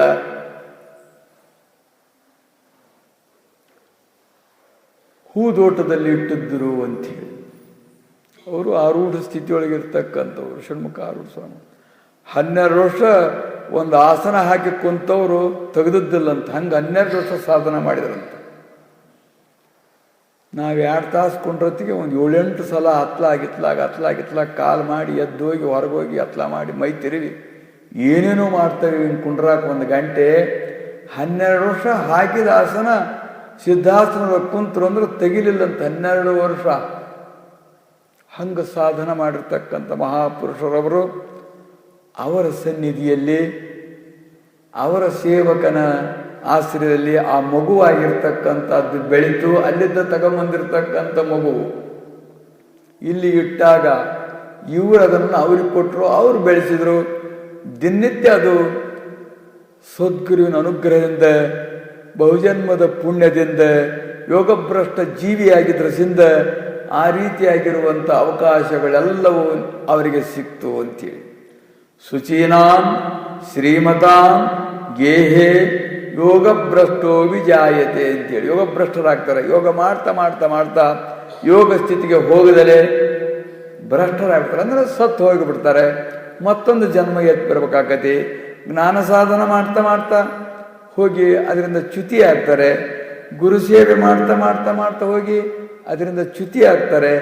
ಅಲ್ಲೇ ಅರ್ಧಕ್ಕನ ಹೋಗಿಬಿಡ್ತದೆ. ಪೂರ್ಣವಾಗದಲೆ, ಮೋಕ್ಷವಾಗದಲೆ ತಾವು ದೇಹ ತ್ಯಾಗ ಮಾಡಿದರು ಅಂದರೆ ಮತ್ತೆ ತಾವು ಇಂಥವರ ಮನೆಯೊಳಗೆ ಇಂತಹ ಸಹವಾಸದಲ್ಲಿ ಉತ್ಪನ್ನರಾಗ್ತಾರೆ ಅಂತಕ್ಕಂಥದ್ದು ಸ್ಮೃತಿ ಪ್ರಮಾಣ, ಗೀತಾ ಪ್ರಮಾಣವಾಗಿರ್ತಕ್ಕಂಥದ್ದಾಗಿರುವುದು. ಹಾಗೆ ಆ ಹುಡುಗ ಹುಟ್ಟಿದ್ದಿಲ್ಲಿ ಬೆಳೀತಾ ದಿವಸ ಅವರ ಹತ್ರ ಕರ್ಕೊಂಡು ಬರ್ಬೇಕು ಸತ್ಸಂಗ ಶಾಸ್ತ್ರ ಶ್ರವಣಕ್ಕೆ. ಪೂಜಾ ಸಮಯದಲ್ಲಿ ಯಾವಾಗಲೂ ಅವರು ಮಠದ ಭಕ್ತರವರು, ಅವ್ರು ಯಾವಾಗಲೂ ಆ ಮಗುವನ್ನು ಕರ್ಕೊಂಡು ಬರಬೇಕು. ಅದು ಅಲ್ಲೇ ಮಠದಲ್ಲೇ ಆಡ್ತಾ ಬೆಳೀತಾ ಈ ಪ್ರಕಾರವಾಗಿದ್ದಿರ್ತಕ್ಕಂಥದ್ದಾಗಿತ್ತು. 12 ವರ್ಷವಾದ ಬಳಿಕ, ಅದು ಸ್ವಲ್ಪ ಸದೃಢವಾದ ಬಳಿಕ ತನ್ನ ಮೂಲ ಗುರುವ್ಯಾವರು ಅನ್ನುವಂಥದ್ದು ಅದಕ್ಕೆ ಗೊತ್ತಾಗಿ ನೇರವಾಗಿ ಹುಬ್ಬಳ್ಳಿಗೆ ಬರುವಂತಹದ್ದಾಯಿತು. ಆ ಸ್ಥಾನವನ್ನು ಬಿಟ್ಟು ಬಂದು ಸದ್ಗುರುವಿನ ಚರಣದ ಮೇಲೆ ತಾನು ಬಿದ್ದು ಅಳಲಿಕ್ಕೆ ಹತ್ತಿದ. ಏನು ಮಾಡಿ ಎಷ್ಟು ಪ್ರಯತ್ನ ಮಾಡಿ ಯಾರೆಷ್ಟು ಹೇಳಿದ್ರು ಹೇಳಲೇ ಇಲ್ಲ. ಆವಾಗ ಸದ್ಗುರುಗಳೇ ಸಂತೈಸಿ ಅವನನ್ನು ಮೈದಡಿವಿ ತಮ್ಮ ಹಸ್ತಸ್ಪರ್ಶವಾಗಿರ್ತಕ್ಕಂಥದ್ದನ್ನು ಮಾಡಿ, ನಿನಗೆ ಯಾವ ಥರ ಭಯವೂ ಇಲ್ಲ, ಇಲ್ಲಿ ಅಭಯಸ್ಥಾನವಾಗಿರ್ತಕ್ಕಂಥದ್ದು, ನೀನು ನಿರ್ಭಯನಾಗಿರು ಇಲ್ಲಿ ಅಂಥೇಳಿ ಅವನಿಗೆ ಅನುಗ್ರಹ ಮಾಡಿ ಅಭಯವಚನ ಕೊಟ್ಟು ಸಂತೈಸಿ ಸ್ಪರ್ಶ ಮಾಡಿ ಎಬ್ಬಿಸಿದ ತಕ್ಷಣದಲ್ಲಿ ಯಾರು ಎಲ್ಲಿದ್ದ ಬಂದು ಏನು ಅಂತ ಕೇಳಿದಾಗ ನನ್ನವರೆನ್ನುವರು ಯಾರೂ ಇಲ್ಲ ನನಗೆ ಈ ಜಗತ್ತಿನಲ್ಲಿ ಅನ್ನುವಂಥ ಸತ್ಯ ಮಾತನ್ನು ತಾನು ಹೇಳಿದ. ಅವರು ಜಪಾನ ಮಾಡಿದರೆ ಅಷ್ಟೇ. ಅವರು ಅದು ಷಣ್ಮುಖಾರೂರು ಕೊಟ್ಟದ್ದನ್ನು ಕೂಸು ಜಪಾನ ಮಾಡಿದ್ದಾರೆ 12 ವರ್ಷ. ಅವರು ಅವನರಲ್ಲ, ಇವರು ಅವರಲ್ಲ. ಆಮೇಲೆ ಹಡತಾಯಿಗೂ ಕೂಡ ಅವರು ಜಪಾನ ಮಾಡಿಲ್ಲ, ಅವರು ನಾನಲ್ಲ, ನನ್ನವರೆನ್ನುವರು ಯಾರಲ್ಲ ಅನ್ನುವಂಥದ್ದು ವಾಸ್ತವಿಕ ಪ್ರಸಂಗವಾಗಿರ್ತಕ್ಕಂಥದ್ದನ್ನು ಪ್ರಕಟ ಮಾಡಿದ. ಅದು ಎಲ್ಲರಿಗೂ ಅನ್ವಯಿಸ್ತಕ್ಕಂಥದ್ದೇ. ನನ್ನವರೆನ್ನುವರು ಯಾರು ಇಲ್ಲ ಅಂಥೇಳಿ. ಮತ್ತದರಲ್ಲ ಅಂದರೆ ನಟ್ಟ ನಡುವಿ ಬಂಧು ಬಳಗಗಳೆಂಬ ಬಲು ತೊಡಕು ಅಂತೀವಿ.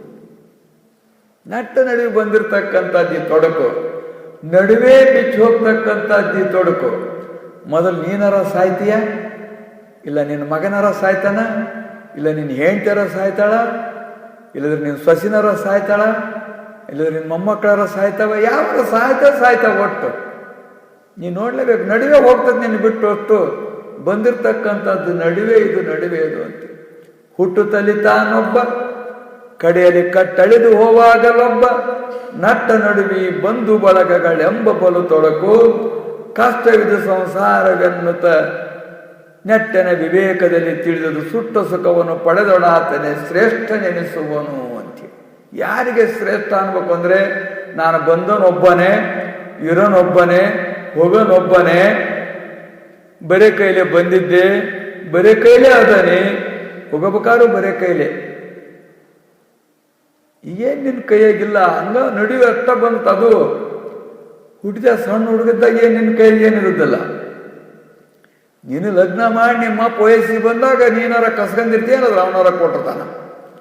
ಅದು ಒಂದು 8-10 ವರ್ಷ 15 ವರ್ಷ ನಿನ್ನ ಮಕ್ಕಳು ಬಂದಂದ್ರೆ ಅಲ್ಲಿ ಮತ್ತೆ ನಿನ್ನ ಕೇಳಿ ಕಸ್ಕೊಂಡಿರ್ತಾರ ಅದನ್ನ, ಆ ಅಧಿಕಾರವನ್ನು. ಅದು ನಡುವೆ ಬಂದಿರ್ತಕ್ಕಂಥದ್ದು ಅಂದಾಗ ನೀನು ಬಂದಾಗ ಖಾಲಿ ಹಾಸ್ಯ ಆಯ, ಹೋಗ್ಬೇಕಾರು ಖಾಲಿ ಹಾಸ್ಯ ಗಯ. ಮತ್ತು ಇದ್ದದ್ದೆಲ್ಲ ನಡುವೆ ಇದೆಲ್ಲ ಬಂದಿರ್ತಕ್ಕಂಥದ್ದು ಅಂಥೇಳಿ, ಅದರಿಂದ ಎಲ್ಲರ ವಾಸ್ತವಿಕ ಅನ್ನುವಂಥದ್ದು ಯಾರಿಗೆ ಯಾರೆಲ್ಲ ಎರಗಿನ ಸಂಸಾರ ನೀರ ಮೇಲಿನ ಗುಳ್ಳಿ ನಿಜವಲ್ಲ ಹರಿ ಎಂದಂತೆ ಯಾರೂ ಇಲ್ಲವೇ ಇಲ್ಲ ಅಂದರೆ ಇದ್ದಂತೆ ತೋರ್ತತಿ. ತೋರಿ ರೈತ ಏನು ಅಂದರೆ ನಿಜವಾದ ದೃಷ್ಟಿಯಿಂದ ಇಲ್ಲ, ಯಾವಾಗಲೂ ಇಲ್ಲ, ತೋರಿ ಅಡಗತಕ್ಕಂಥದ್ದಿದು, ತೋರಿ ಅಡಗತಕ್ಕಂಥದ್ದು. ಇಲ್ಲ ನೀನರ ಅಡಗ್ತೀಯ, ಇಲ್ಲ ಅವರರ ಅಡಗ್ತಾರೆ, ಅದು ಒಟ್ಟು ಅಡಗತಕ್ಕಂಥದ್ದು. ಇದು ಸತ್ಯ ಶಾಶ್ವತವಲ್ಲ ಅನ್ನುವಂಥದ್ದು ತಿಳಿಯುವುದೇ ವೇದಾಂತವಾಗಿರ್ತಕ್ಕಂಥ. ವೇದಾಂತ ಏನು? ವೇದಾಂತ ಅಂದರೆ ವಿಷಮ ಸಂಸಾರ ಕನಸು ಅಂದರೆ ಮಿಥ್ಯಾ ಅಂತ ತಿಳಿ ಅನ್ನುವಂಥದ್ದು ಬೋಧಿಸುವುದೇ. ಮಿಥ್ಯವನ್ನು ಮಿಥ್ಯಾ ಅಂತ ಹೇಳುವುದು, ಸತ್ಯವನ್ನು ಸತ್ಯ ಅಂತ ಹೇಳುವುದೇ ವೇದಾಂತವಾಗಿರ್ತಕ್ಕಂಥ. ಇದೇ ಮೂಲವಾಗಿರ್ತಕ್ಕಂಥದ್ದು. ಆದ್ರಿಂದ ಅವನು ಹಂಗೆ ಹೇಳ್ದ. ಆವಾಗ ಅವರು ಜಗತ್ತಿನಲ್ಲಿ ನನ್ನವರು ಯಾರಿಲ್ಲ ಅಂದಾಗ ಸದ್ಗುರು ಅವನ ಹಿಂದಿನ ಚರಿತ್ರೆ ಆಗಿರ್ತಕ್ಕಂಥದ್ದು ಎಲ್ಲ ಅವರು ಮಾಡಿರ್ತಕ್ಕಂಥದ್ದು, ಅದೆಲ್ಲ ರಕ್ಷಣೆ ಬಂದದ್ದು ತಂದದ್ದು ಅದೆಲ್ಲ ಅದನ್ನೆಲ್ಲ ಗುರುತಿಸಿ ಪುನರ್ಜನ್ಮಕ್ಕೆ ಬಂದಿರತಕ್ಕಂಥ ಯೋಗಭ್ರಷ್ಟನಿವನಂತ ತಿಳಿದುಕೊಂಡು ಅವರನ್ನು ತಮ್ಮ ಹತ್ತಿರನ ಇಟ್ಟುಕೊಂಡು ಅವನಿಗೆ ಸಂತೈಸಿ ಅವನಿಗೆ ಸೇವಾದಿಗಳನ್ನು ಅನುಗ್ರಹಿಸಿದರು. ನೀನೇನು ಚಿಕ್ಕವನದಿಯ, ನಿತ್ಯದಲ್ಲಿ ನೀನು ವೇದಾಂತ ಶ್ರವಣ ಮಾಡ್ತಾ ಇರಬೇಕು, ಕೈಲಾದದ್ದು ಸೇವಾ ಮಾಡ್ತಿರ್ಬೇಕು, ಭಿಕ್ಷಾ ಎತ್ತಿಕೊಂಡು ಬರಬೇಕು ನೀನು ಅನ್ನುವಂಥ ಕಾಯಕವನ್ನು ಅವನಿಗೆ ಹಚ್ಚಿದರು. ಅದೇ ರೀತಿಯಾಗಿ ಶ್ರದ್ಧೆಯಿಂದ ತಾನು ಗುರು ಭಜನೆ, ಗುರು ಸೇವೆ ಇವುಗಳನ್ನೆಲ್ಲ ಮಾಡ್ತಾ ನಿತ್ಯ ತನ್ನ ಕಾಯಕವಾಗಿರ್ತಕ್ಕಂಥದ್ದು ಕಂತೆ ಭಿಕ್ಷಕ್ಕೆ ಹೋಗಿ ತಗೊಂಬರ್ತಕ್ಕಂಥದ್ದು. ತಗೊಂಬಂದಾಗ ಬಹಳಷ್ಟು ಪರೀಕ್ಷೆ ಮಾಡ್ತಿದ್ರು ಅವನಿಗೆ. ಅವರು ಎತ್ತಿ ಕೊಟ್ಟಾಗ ಮಾತ್ರ ಎಷ್ಟು ಕೊಟ್ಟಿರ್ತಾರೋ ಅಷ್ಟು ತುತ್ತನ್ನು ತಿನ್ನಬೇಕು, ಒಂದು ನಿಯಮ. ಗುರು ಕೊಡದ ವಿನಃ ತಿನ್ನಬಾರ್ದು. ಕಂತೆ ಭಿಕ್ಷೆ ತಗೊಂಬಂದ ಅಂದರೆ ಅವ್ರು ಕೊಟ್ಟಷ್ಟೇ ತಿನ್ಬೇಕು ಅಂತೇಳಿ. ಒಮ್ಮೊಮ್ಮೆ ಕಡಿಮೆ ಬರಂಗೆ ಮಾಡ್ತಿದ್ರು ಅವರು, ಒಮ್ಮೊಮ್ಮೆ ಜಾಸ್ತಿ ಬರಂಗೆ ಮಾಡ್ತಿದ್ರು.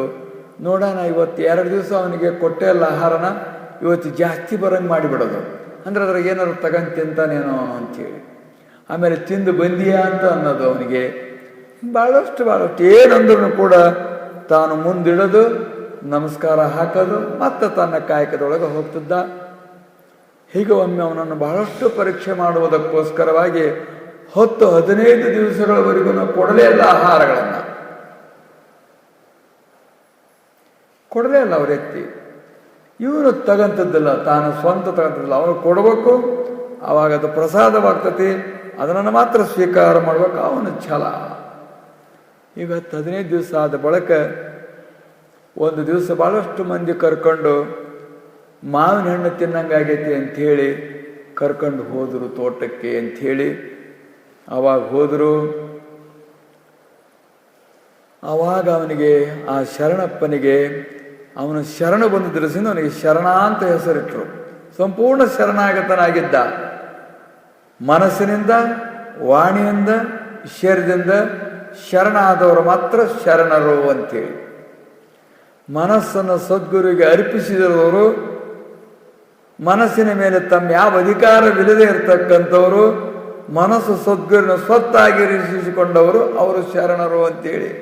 ಹಂಗೆ ಸುಮ್ಮನೆ ಹೆಸರು ಮುಂದೆ ಹಿಂದೆ ಶರಣ ಅಂತ ಆಗೋದಿಲ್ಲ. ಅದು ಶರೀರವನ್ನು ಅಕಸ್ಮಾತ್ ನಾವು ಕೊಡ್ತೇವೆ, ವಾಣಿನೂ ಕೂಡ ನಾವು ಕೊಡಬಹುದು. ಮನಸ್ಸು ಕೊಡೋಕ್ಕಾಗತ್ತೇನಂದ್ರೆ ಕೊಡೋಕ್ಕಾಗೋದಿಲ್ಲ. ಮನಸ್ಸು ಒಪ್ಪೋದಿಲ್ಲ, ಮನಸ್ಸು ಶರಣಾಗತಿಗೆ ಒಪ್ಪೋದಿಲ್ಲ, ತನ್ನವೆಲ್ಲ ಬಿಟ್ಟು ಅದು ಇರಾಕ ಅವನ ಹತ್ರ ಒಪ್ಪೋದಿಲ್ಲ. ನಮ್ಮನ್ನೇ ಎತ್ತಲಾಗ ಓಡಿಸಿ ಆಡ್ತಾ ಇರ್ತದೆ. ಕೊಟ್ಟ ಬಳಕ ನಮ್ದದೇ, ಅದರ ನಮ್ಮ ಅಧಿಕಾರ ಇರಬಾರ್ದು. ಅದು ಸದ್ಗುರುವಿನ ಅಧಿಕಾರದಂತೆ ನಡೀತಿರ್ಬೇಕು ಅದು ಮನಸ್ಸು. ಯಾರಿಗಾರ ಏನಾರು ಎತ್ತು ಮಾರಿರ್ತವೆ ಅಂದ್ರೆ ಅವರು ಹೇಳ್ದೆ ಹೋಗ್ಬೇಕದು, ಅವ್ರು ಹೇಳಿದ ಹೊಲ ಹೊಡಿಬೇಕದು, ಅವ್ರು ಹಾಕಿದಷ್ಟು ಮೇವು ತಿನ್ಬೇಕು, ಕುಡಿದೇ ನೀರು ಕುಡಿಸ್ಬೇಕದು. ನಮ್ಮ ಅಧಿಕಾರ ಏನಿರೋದಿಲ್ಲ ಅದ್ರಾಗ. ಅವ್ರಿಗೆ ಕೊಟ್ಟವೆ ಅಂದ್ರೆ ಅವ್ರ ಅಧಿಕಾರ ಆಗಿರ್ತಕ್ಕಂಥದ್ದು. ಹಂಗೆ ನಾವು ಮನಸ್ಸು ಕೊಟ್ವಿ ಅಂದ್ರೆ ಮತ್ತೆ ಮನಸ್ಸನ್ನು ನಾವು ಬೆನ್ನು ಹತ್ತಬಾರ್ದು. ಮನಸ್ಸು ಪೂರ್ಣ ಸಂಕಲ್ಪ ವಿಕಲ್ಪರಹಿತವಾಗಿ ಅವನಲ್ಲಿರ್ಬೇಕು, ಅವನನ್ನು ನಂಬಿಕೊಂಡಿರ್ಬೇಕು. ಅದು ಇದನ್ನು ಕೊಡೋಕ್ಕಾಗತ್ತೆ ಏನಂದ್ರೆ ಕೊಡೋಕ್ಕಾಗೋದಿಲ್ಲ. ಅದಕ್ಕೆ ತ್ರಿಕರಣಗಳನ್ನು ಅರ್ಪಿಸಲಿಕ್ಕೆ ಆಗುವುದಿಲ್ಲ ಸದ್ಗುರುವಿಗೆ. ಶರೀರ ಅರ್ಪಿಸಬಹುದು, ಇಡೀ ಜೀವನದುದ್ದಕ್ಕೂ ಅವರು ಸೇವಾ ಮಾಡಬಹುದು. ವಾಣಿನೂ ಕೂಡ ಅರ್ಪಿಸಬಹುದು, ಬರೀ ಅವ್ರದೇ ಸ್ತೋತ್ರ, ಅವ್ರದೇ ಕೀರ್ತನ, ಅವ್ರದೇ ಇದನ್ನೆಲ್ಲ ಮಾಡ್ಬೋದು. ಆದರೆ ಮನಸ್ಸನ್ನು ಒಪ್ಪಿಸ್ತಿಲ್ಲ ಅಂದರೆ ಅದು ಅಷ್ಟು ಪ್ರಯೋಜನಕಾರಿ ಆಗ್ತಕ್ಕಂಥದ್ದು. ಮನಸ್ಸು ಒಪ್ಪಿದಾಗ ಮಾತ್ರ ಆ ಮನಸ್ಸಿನ ಸೇವೆ ಅನ್ನುವಂಥದ್ದು ಘಟಿಸಿದಾಗ ಮಾತ್ರ ಮನಸ್ಸು ನಿರ್ಮಲವಾಗುವಂತಹದ್ದಾಗುವುದು. ಮನಸ್ಸು ನಿರ್ಮಲವಾದಾಗ ಮಾತ್ರ ಬ್ರಹ್ಮನೊಳಡಗಲ್ ಜಲದೋಳ್ ಜಲ ಕೂಡಿದ ಚರಣಂ ನಿರ್ಮಲ ಮನ ಸಮರಸ ಬ್ರಹ್ಮನೊಳಡಗಲ್. ಜಲವು ಜಲ ಕೂಡಿದ್ರೆ ಹಂಗೆ ಏಕವಾಗ್ತದೋ ಹಂಗೆ ಮನಸ್ಸು ನಿರ್ಮಲವಾದಾಗ ಆ ಗುರುವಿನಲ್ಲಿ, ಆ ಬ್ರಹ್ಮನಲ್ಲಿ, ಆ ಶಿವನಲ್ಲಿ, ಅಂದರೆ ಮೂರು ಒಂದೇ ವಸ್ತು ಆಗಿರ್ತದೆ, ಅದರಲ್ಲಿ ತಾನು ಅಡಿಗೆ ಬಿಡುವಂತಹದ್ದಾಗೋದು. ಮನಸ್ಸನ್ನು ನಾವು ಅರ್ಪಿಸಲಿಕ್ಕೆ ಆಗುವುದಿಲ್ಲ, ಒಂದು ಕ್ಷಣನೂ ಕೂಡ ಅರ್ಪಿಸಲಿಕ್ಕೆ ಆಗೋದಿಲ್ಲ. ಉದ್ದಕ್ಕೆ ಬೇಕಾದ್ರೆ 30 ಹಾಕ್ತೀಯ, ಮನಸ್ಸನ್ನು ಒಂದು ಸಲ ಹಾಕು ಅಂದ್ರೆ ಹಾಕೋದಿಲ್ಲ. ದೀರ್ಘದಂಡ ನಮಸ್ಕಾರ ಹಾಕ್ತೀಯ 30 ಸಲ 32 ಸಲ. ಆದರೆ ಅದ್ರ ಜೊತೆಗೆ ವಾಣಿ ಹಾಕು ಅಂದ್ರೆ ಆಗೋದಲ್ಲ. ಹಾ ಹ್ಞೂ ಅಂತಿರ್ತೀಯ, ಎದ್ದು ಕೂಡಲೇ ಹಾ ಅಂತೀಯ, ಕೈ ಕೂಡಲೇ ಹಾ ಅಂತೀಯ, ಮತ್ತು ಹ್ಞೂ ಅಂತ ಮುಲಿಕೆ ಅಂತ ನೀನೇನೇನು ಅನ್ಕಂತ ನಮಸ್ಕಾರ ಹಾಕ್ತೀಯ. ಮನಸ್ಸು ಅದೇ ತತ್ಲಾಗಾರ ಹೋಗಿರ್ತೈತಿ. ಶರೀರ ಹಾಕ್ತವೆ ನಾವು, ಆದರೆ ವಾಣಿ ಅದ್ರ ತಕ್ಕಂಗ ಸ್ತೋತ್ರ ಮಾಡೋದಲ್ಲ. ವಾಣಿ ಮಾಡ್ತಿರ್ತೈತಿ, ಮನಸ್ಸು ಹೋಗ್ತಾ ಇರೋದ್ರಲ್ಲಿ ಇದೇ ಆಗಿರ್ತಕ್ಕಂಥದ್ದು ನಮ್ಮ ದುರ್ಗತಿ. ಅಂದರೆ 3 ಶರಣಾಗತವಾಗದಿದ್ದರಿಂದಲೇ ನಮಗೆ ಮರಣ ಭಯ, ಕಾಲನ ಭಯ, ಕರ್ಮದ ಭಯ, ಮಾಯಾ ಭಯ ಅನ್ನುವಂಥದ್ದು ನಮಗೆ ತಪ್ಪಿಲ್ಲ. ಈ 3 ಅರ್ಪಿಸಿದ ತಕ್ಷಣದಲ್ಲಿಯೇ ಅದು ನಾಶವಾಗುವಂತಹದ್ದಾಗೋದು. ಅವನು 3 ಅರಿಸಿದ್ರಿಂದ ಅವನಿಗೆ ನೀನು ಶರಣಾಗತನಾಗಿದೆ ಅಂದಾಗ ನೀನು ಶರಣ ಅಂತ ಹೆಸರಿಟ್ಟಿದ್ರು. ಕರ್ಕೊಂಡು ಹೋದರು. ನಮಗೆ ಹಸು ಆಗೈತಿ, ಹಣ್ಣು ಕಿತ್ತು ಕೊಡು ಅಂತ ಹೇಳಿದ್ರು ಅವನಿಗೆ. ಯಾರಿಗೆ? 15 ದಿವಸ ಊಟ ಕೊಟ್ಟಲ್ಲ, ನಡೆಯೋಕ್ಕಾಗೋಲ್ದು, ಅಶಕ್ತನಾಗಿದ್ದಾನ, ಮೈಯೆಲ್ಲ ನಡಗ್ತೈತಿ, ಅದರ್ತಾನೆ. ಅಷ್ಟು ಅವನು ವ್ಯತ್ಯಾಗಿದ್ದ. ಆದ್ರೂ ಹೋಗಿ ಕಂತಿವೃಕ್ಷ ಮಾಡ್ಕೊಂಬಂದು, ನಾನು ಊರು ತುಂಬ ಕಂತಿವೃಕ್ಷ ಮಾಡ್ಕೊಂಡು ಅಷ್ಟು ಭಾರವಾದದ್ದು ಹೊತ್ಕೊಂಬಂದು ಅಲ್ಲೆಲ್ಲೆಲ್ಲೇ ಮೂರ್ಛಾ ಸ್ಥಿತಿ ಅನ್ನತಕ್ಕಂಥದ್ದು ಬಂದ್ರೂ ಕೂಡ ತಾನು ಬಿಡದಂಗೆ ಸವರಿಸ್ಕೊಂತ ಬಂದು ಇಟ್ಟು ನಮಸ್ಕಾರ ಮಾಡಿದ ತಕ್ಷಣದಲ್ಲಿಯೇ ನಡಿ ಹಣ್ಣು ತಿನ್ನಬೇಕು ಅಂತೇಳಿ ಕರ್ಕೊಂಡು ಹೋದ್ರು. ಮರ ಹತ್ತು ಅಂದರು. ಗುರುವಿನ ಆಜ್ಞೆ, ಪ್ರತಿ ಇಲ್ಲ. ಅವನೇನು ಹೇಳ್ತಾನೆ ಅದರಂತೆ ನಾವು ನಡಿಬೇಕು ಅಂತಕ್ಕಂಥ ಹತ್ತಲಿಕ್ಕೆ ಪ್ರಯತ್ನ ಮಾಡ್ದ. ಕಾಲು ನಡುಗ್ತಾ ಇದ್ವು ನಾವು. ಹೆಂಗಂಗೋ ಪ್ರಯತ್ನ ಮಾಡ್ತಾ ಮ್ಯಾಲೆ ಹೋದ. ಕೊನೆ ಹರಿ ಹೋದ, ಹಣ್ಣಿದ್ದ ಹರಿ ಹೋದ. ಹಣ್ಣು ಹಿಡಿದು ಇನ್ನೇನು ಹರಿಬೇಕು ಅಂದ ಹೊತ್ನಾಗ ಇವನೇನು ತೆಳಕ್ಕೆ ಕಾಲು ಮೆಟ್ಟಿದ್ನೋ ಆ ಹರಿ ಮುಗೀತು, ಮುರಿದು ಬಿಡ್ತು. ಕೈಯಾಗ ಹಿಡ್ಕೊಂಡಿದ್ನಲ್ಲ ಒಂದು ಟೊಂಗಿನ ಹಿಡ್ಕೊಂಡು ಹಿಂಗೆ ಹರಿಬೇಕು ಅಂತ ಬಾಗಿದ್ದು, ಅದು ಮುರಿದು ಬಿಡ್ತು. ಅಲ್ಲಿದ್ದೇನೆ ಸಿದ್ಧಾರೂಢ ಅಂತೇಳಿ ನಾಲ್ಕು ಅಪ್ಪಳಿಸಿಬಿಟ್ಟ ತೀರ್ಥ. ಅಪ್ಪಳಿಸಿದ ಕೂಡ್ಲೇನೆ ಎಚ್ಚರ ತಪ್ಪಿಬಿಡ್ತು ಅವನಿಗೆ ಸ್ಮೃತಿನೇ ಇಲ್ದಂಗೆ ಆಗಿ ಹೋಗ್ಬಿಡ್ತು. ಅಶಕ್ತಿ ಮೊದಲೇ ಇತ್ತು, ಮ್ಯಾಗದ ಬಿದ್ದದ್ದೊಂದು. ಅವನು ಮೂರ್ಛಾಗತನಾಗಿಬಿಟ್ಟ, ಬಹಳಷ್ಟು ಮೂರ್ಛಾಗತನಾಗಿಬಿಟ್ಟ. ಆವಾಗ ಅಲ್ಲಿರ್ತಕ್ಕಂಥ ಏನು ಸದ್ಭಕ್ತರಿದ್ರೋ ಅವರೆಲ್ಲರಿಗೂ ನೀವು ಮಠಕ್ಕೆ ಹೋಗ್ರಿ, ಅವನು ಏನೂ ಆಗಿಲ್ಲ, ನಾನು ಕರ್ಕೊಂಡು ಬರ್ತಾನೆ, ನೀವು ಮಠಕ್ಕೆ ಹೋಗ್ರಿ ಅಂತೇಳಿ ಆಜ್ಞೆ ಮಾಡಿದರು. ಅವರೆಲ್ಲರೂ ಹೋದ ಬಳಿಕ ಅವನ ಹತ್ರ ಹೋಗಿ ತಮ್ಮ ಹಸ್ತವಾಗಿರ್ತಕ್ಕಂಥದ್ದನ್ನು ವಕ್ಷಸ್ಥಳದ ಮೇಲೆ ಎದಿ ಮೇಲೆ ಇಟ್ಟರು. ಚೇತರಿಸಿಕೊಂಡ, ಕಣ್ಣು ಬಿಟ್ಟ, ಎದ್ದು ಕುಂತ. ಇದೆಲ್ಲದು ನಿನ್ನದೇ, ನಾನೇನು ಹತ್ತಿಲ್ಲ, ನಾನೇನು ಬಿದ್ದಿಲ್ಲ, ಹತ್ತಿದವನು ನೀನೇ, ಹತ್ತಿಸಿದವನು ನೀನೇ, ಇದೆಲ್ಲ ಸರ್ವಸ್ವವು ನೀನೇ ಅಂಥೇಳಿ ತಾನು ಸದ್ಭಾವದಿಂದ ವಿನೀತ ಭಾವದಿಂದ ಕೂತ್ಕೊಂಡ. ಆವಾಗ ಅವನ ತಲೆಯ ಮೇಲೆ ತಮ್ಮ ಹಸ್ತವಾಗಿರ್ತಕ್ಕಂಥದ್ದನ್ನಿಟ್ಟು ಶಕ್ತಿಪಾತ ದೀಕ್ಷೆಯಾಗಿರ್ತಕ್ಕಂಥದ್ದನ್ನು ಪ್ರವೇಶ ಮಾಡಿಬಿಟ್ರು. ತಕ್ಷಣವೇ ಅವನಿಗೆ ಆ ವೃತ್ತಿ ಅನ್ನತಕ್ಕಂಥದ್ದು ಬ್ರಹ್ಮಾಕಾರವಾಗಿ ಸ್ವರೂಪ ಸಾಕ್ಷಾತ್ಕಾರವಾಗಿ ಸಮಾಧಿ ಸ್ಥಿತಿಯೇ ಪ್ರಾಪ್ತವಾಗುವಂಥದ್ದಾಯಿತು. ಬಹಳ ಹೊತ್ತು ಸಮಾಧಿ ಸ್ಥಿತಿಯಲ್ಲೇ ತಾನಿದ್ದ. ಆಮೇಲೆ ಅವನನ್ನು ಹೊರಗೆ ಜಾಗೃತಕ್ಕೆ ಮತ್ತೆ ಸ್ಪರ್ಶ ಮಾಡಿ ತಂದು, ಆವಾಗ ನೀನಿವತ್ತು ಧನ್ಯನಾದಿ, ಶರಣಾಗತಿಯಾಗಿದ್ದು ನೀನು ಪೂರ್ಣ ಶರಣನಾದಿ ಎಂದು ಹರಸಿ ಆಶೀರ್ವದಿಸಿದರು. ಏನು ನಿನಗೆ ಅನುಭವ ಆಗಿತ್ತೋ ಈ ಮೂರ್ಛಾನುಭವ ಅನ್ನುವಂಥದ್ದು ಏನೊಂದು ಇಲ್ಲದಲ್ಲಿ ತಾನಿಲ್ಲೆನಿಸದೆ ಇರ್ತಕ್ಕಂಥ ಏನು ಸ್ಥಿತಿ ಅನುಭವ ಆಯಿತು ನಿನಗೆ, ಇದೇ ನಿನ್ನ ಸ್ವರೂಪವಾಗಿರ್ತಕ್ಕಂಥದ್ದು. ಇದನ್ನು ಯಾವಾಗಲೂ ಅನುಸಂಧಾನ ಮಾಡ್ತಾ ಇರೋ, ನೀನು ಖಂಡಿತವಾಗಿ ಮುಕ್ತನಾದಿ ಅಂತೇಳಿ ತಾವು ಹರಸಿ ಆಶೀರ್ವದಿಸಿದರು. ಅವನಿಗೆ ಸಮಾಜ ಸುಖ, ಆತ್ಮ ಸಾಕ್ಷಾತ್ಕಾರ, ಬ್ರಹ್ಮ ಸಾಕ್ಷಾತ್ಕಾರ, ಗುರುವಿನೊಳಗೆ ಒಂದಾಗಿ ತನ್ನೊಳಗೆ ಗುರುವಾಗಿ ಗುರುವಿನೊಳಗೆ ತಾನಾಗಿ ಏಕರಸವಾಗಿರುವಂಥ ಸಮರಸತೆ ಅಭೇದವಾಗಿರುವಂಥ ಜ್ಞಾನವೆನ್ನುವಂಥದ್ದು ಪ್ರಾಪ್ತವಾಯಿತು. ಆ ಜ್ಞಾನದ ಮುಖೇಣವಾಗಿ ಖಂಡಿತವಾಗಿ ಸರ್ವ ದುಃಖ ನಿವೃತ್ತಿ, ಪರಮಾನಂದ ಸುಖ ಪ್ರಾಪ್ತಿರೂಪದ ಮೋಕ್ಷವನ್ನೇ ಹೊಂದಿದನು ಎಂಬಲ್ಲಿಗೆ ಸಿದ್ಧಾರ್ಥ ಕಥಾಮೃತದು ಶ್ರವಣ ಮಾತ್ರದಿಂದ ಪಾಪಗಳನ್ನು ಭಸ್ಮ ಮಾಡುವಂತಹ ಈ ಅಧ್ಯಾಯವನ್ನು ಶಿವದಾಸನು ಸದ್ಗುರುವಿನ ಚರಣಾರವಿಂದಗಳಲ್ಲಿ ಅರ್ಪಿಸಿರುವನು.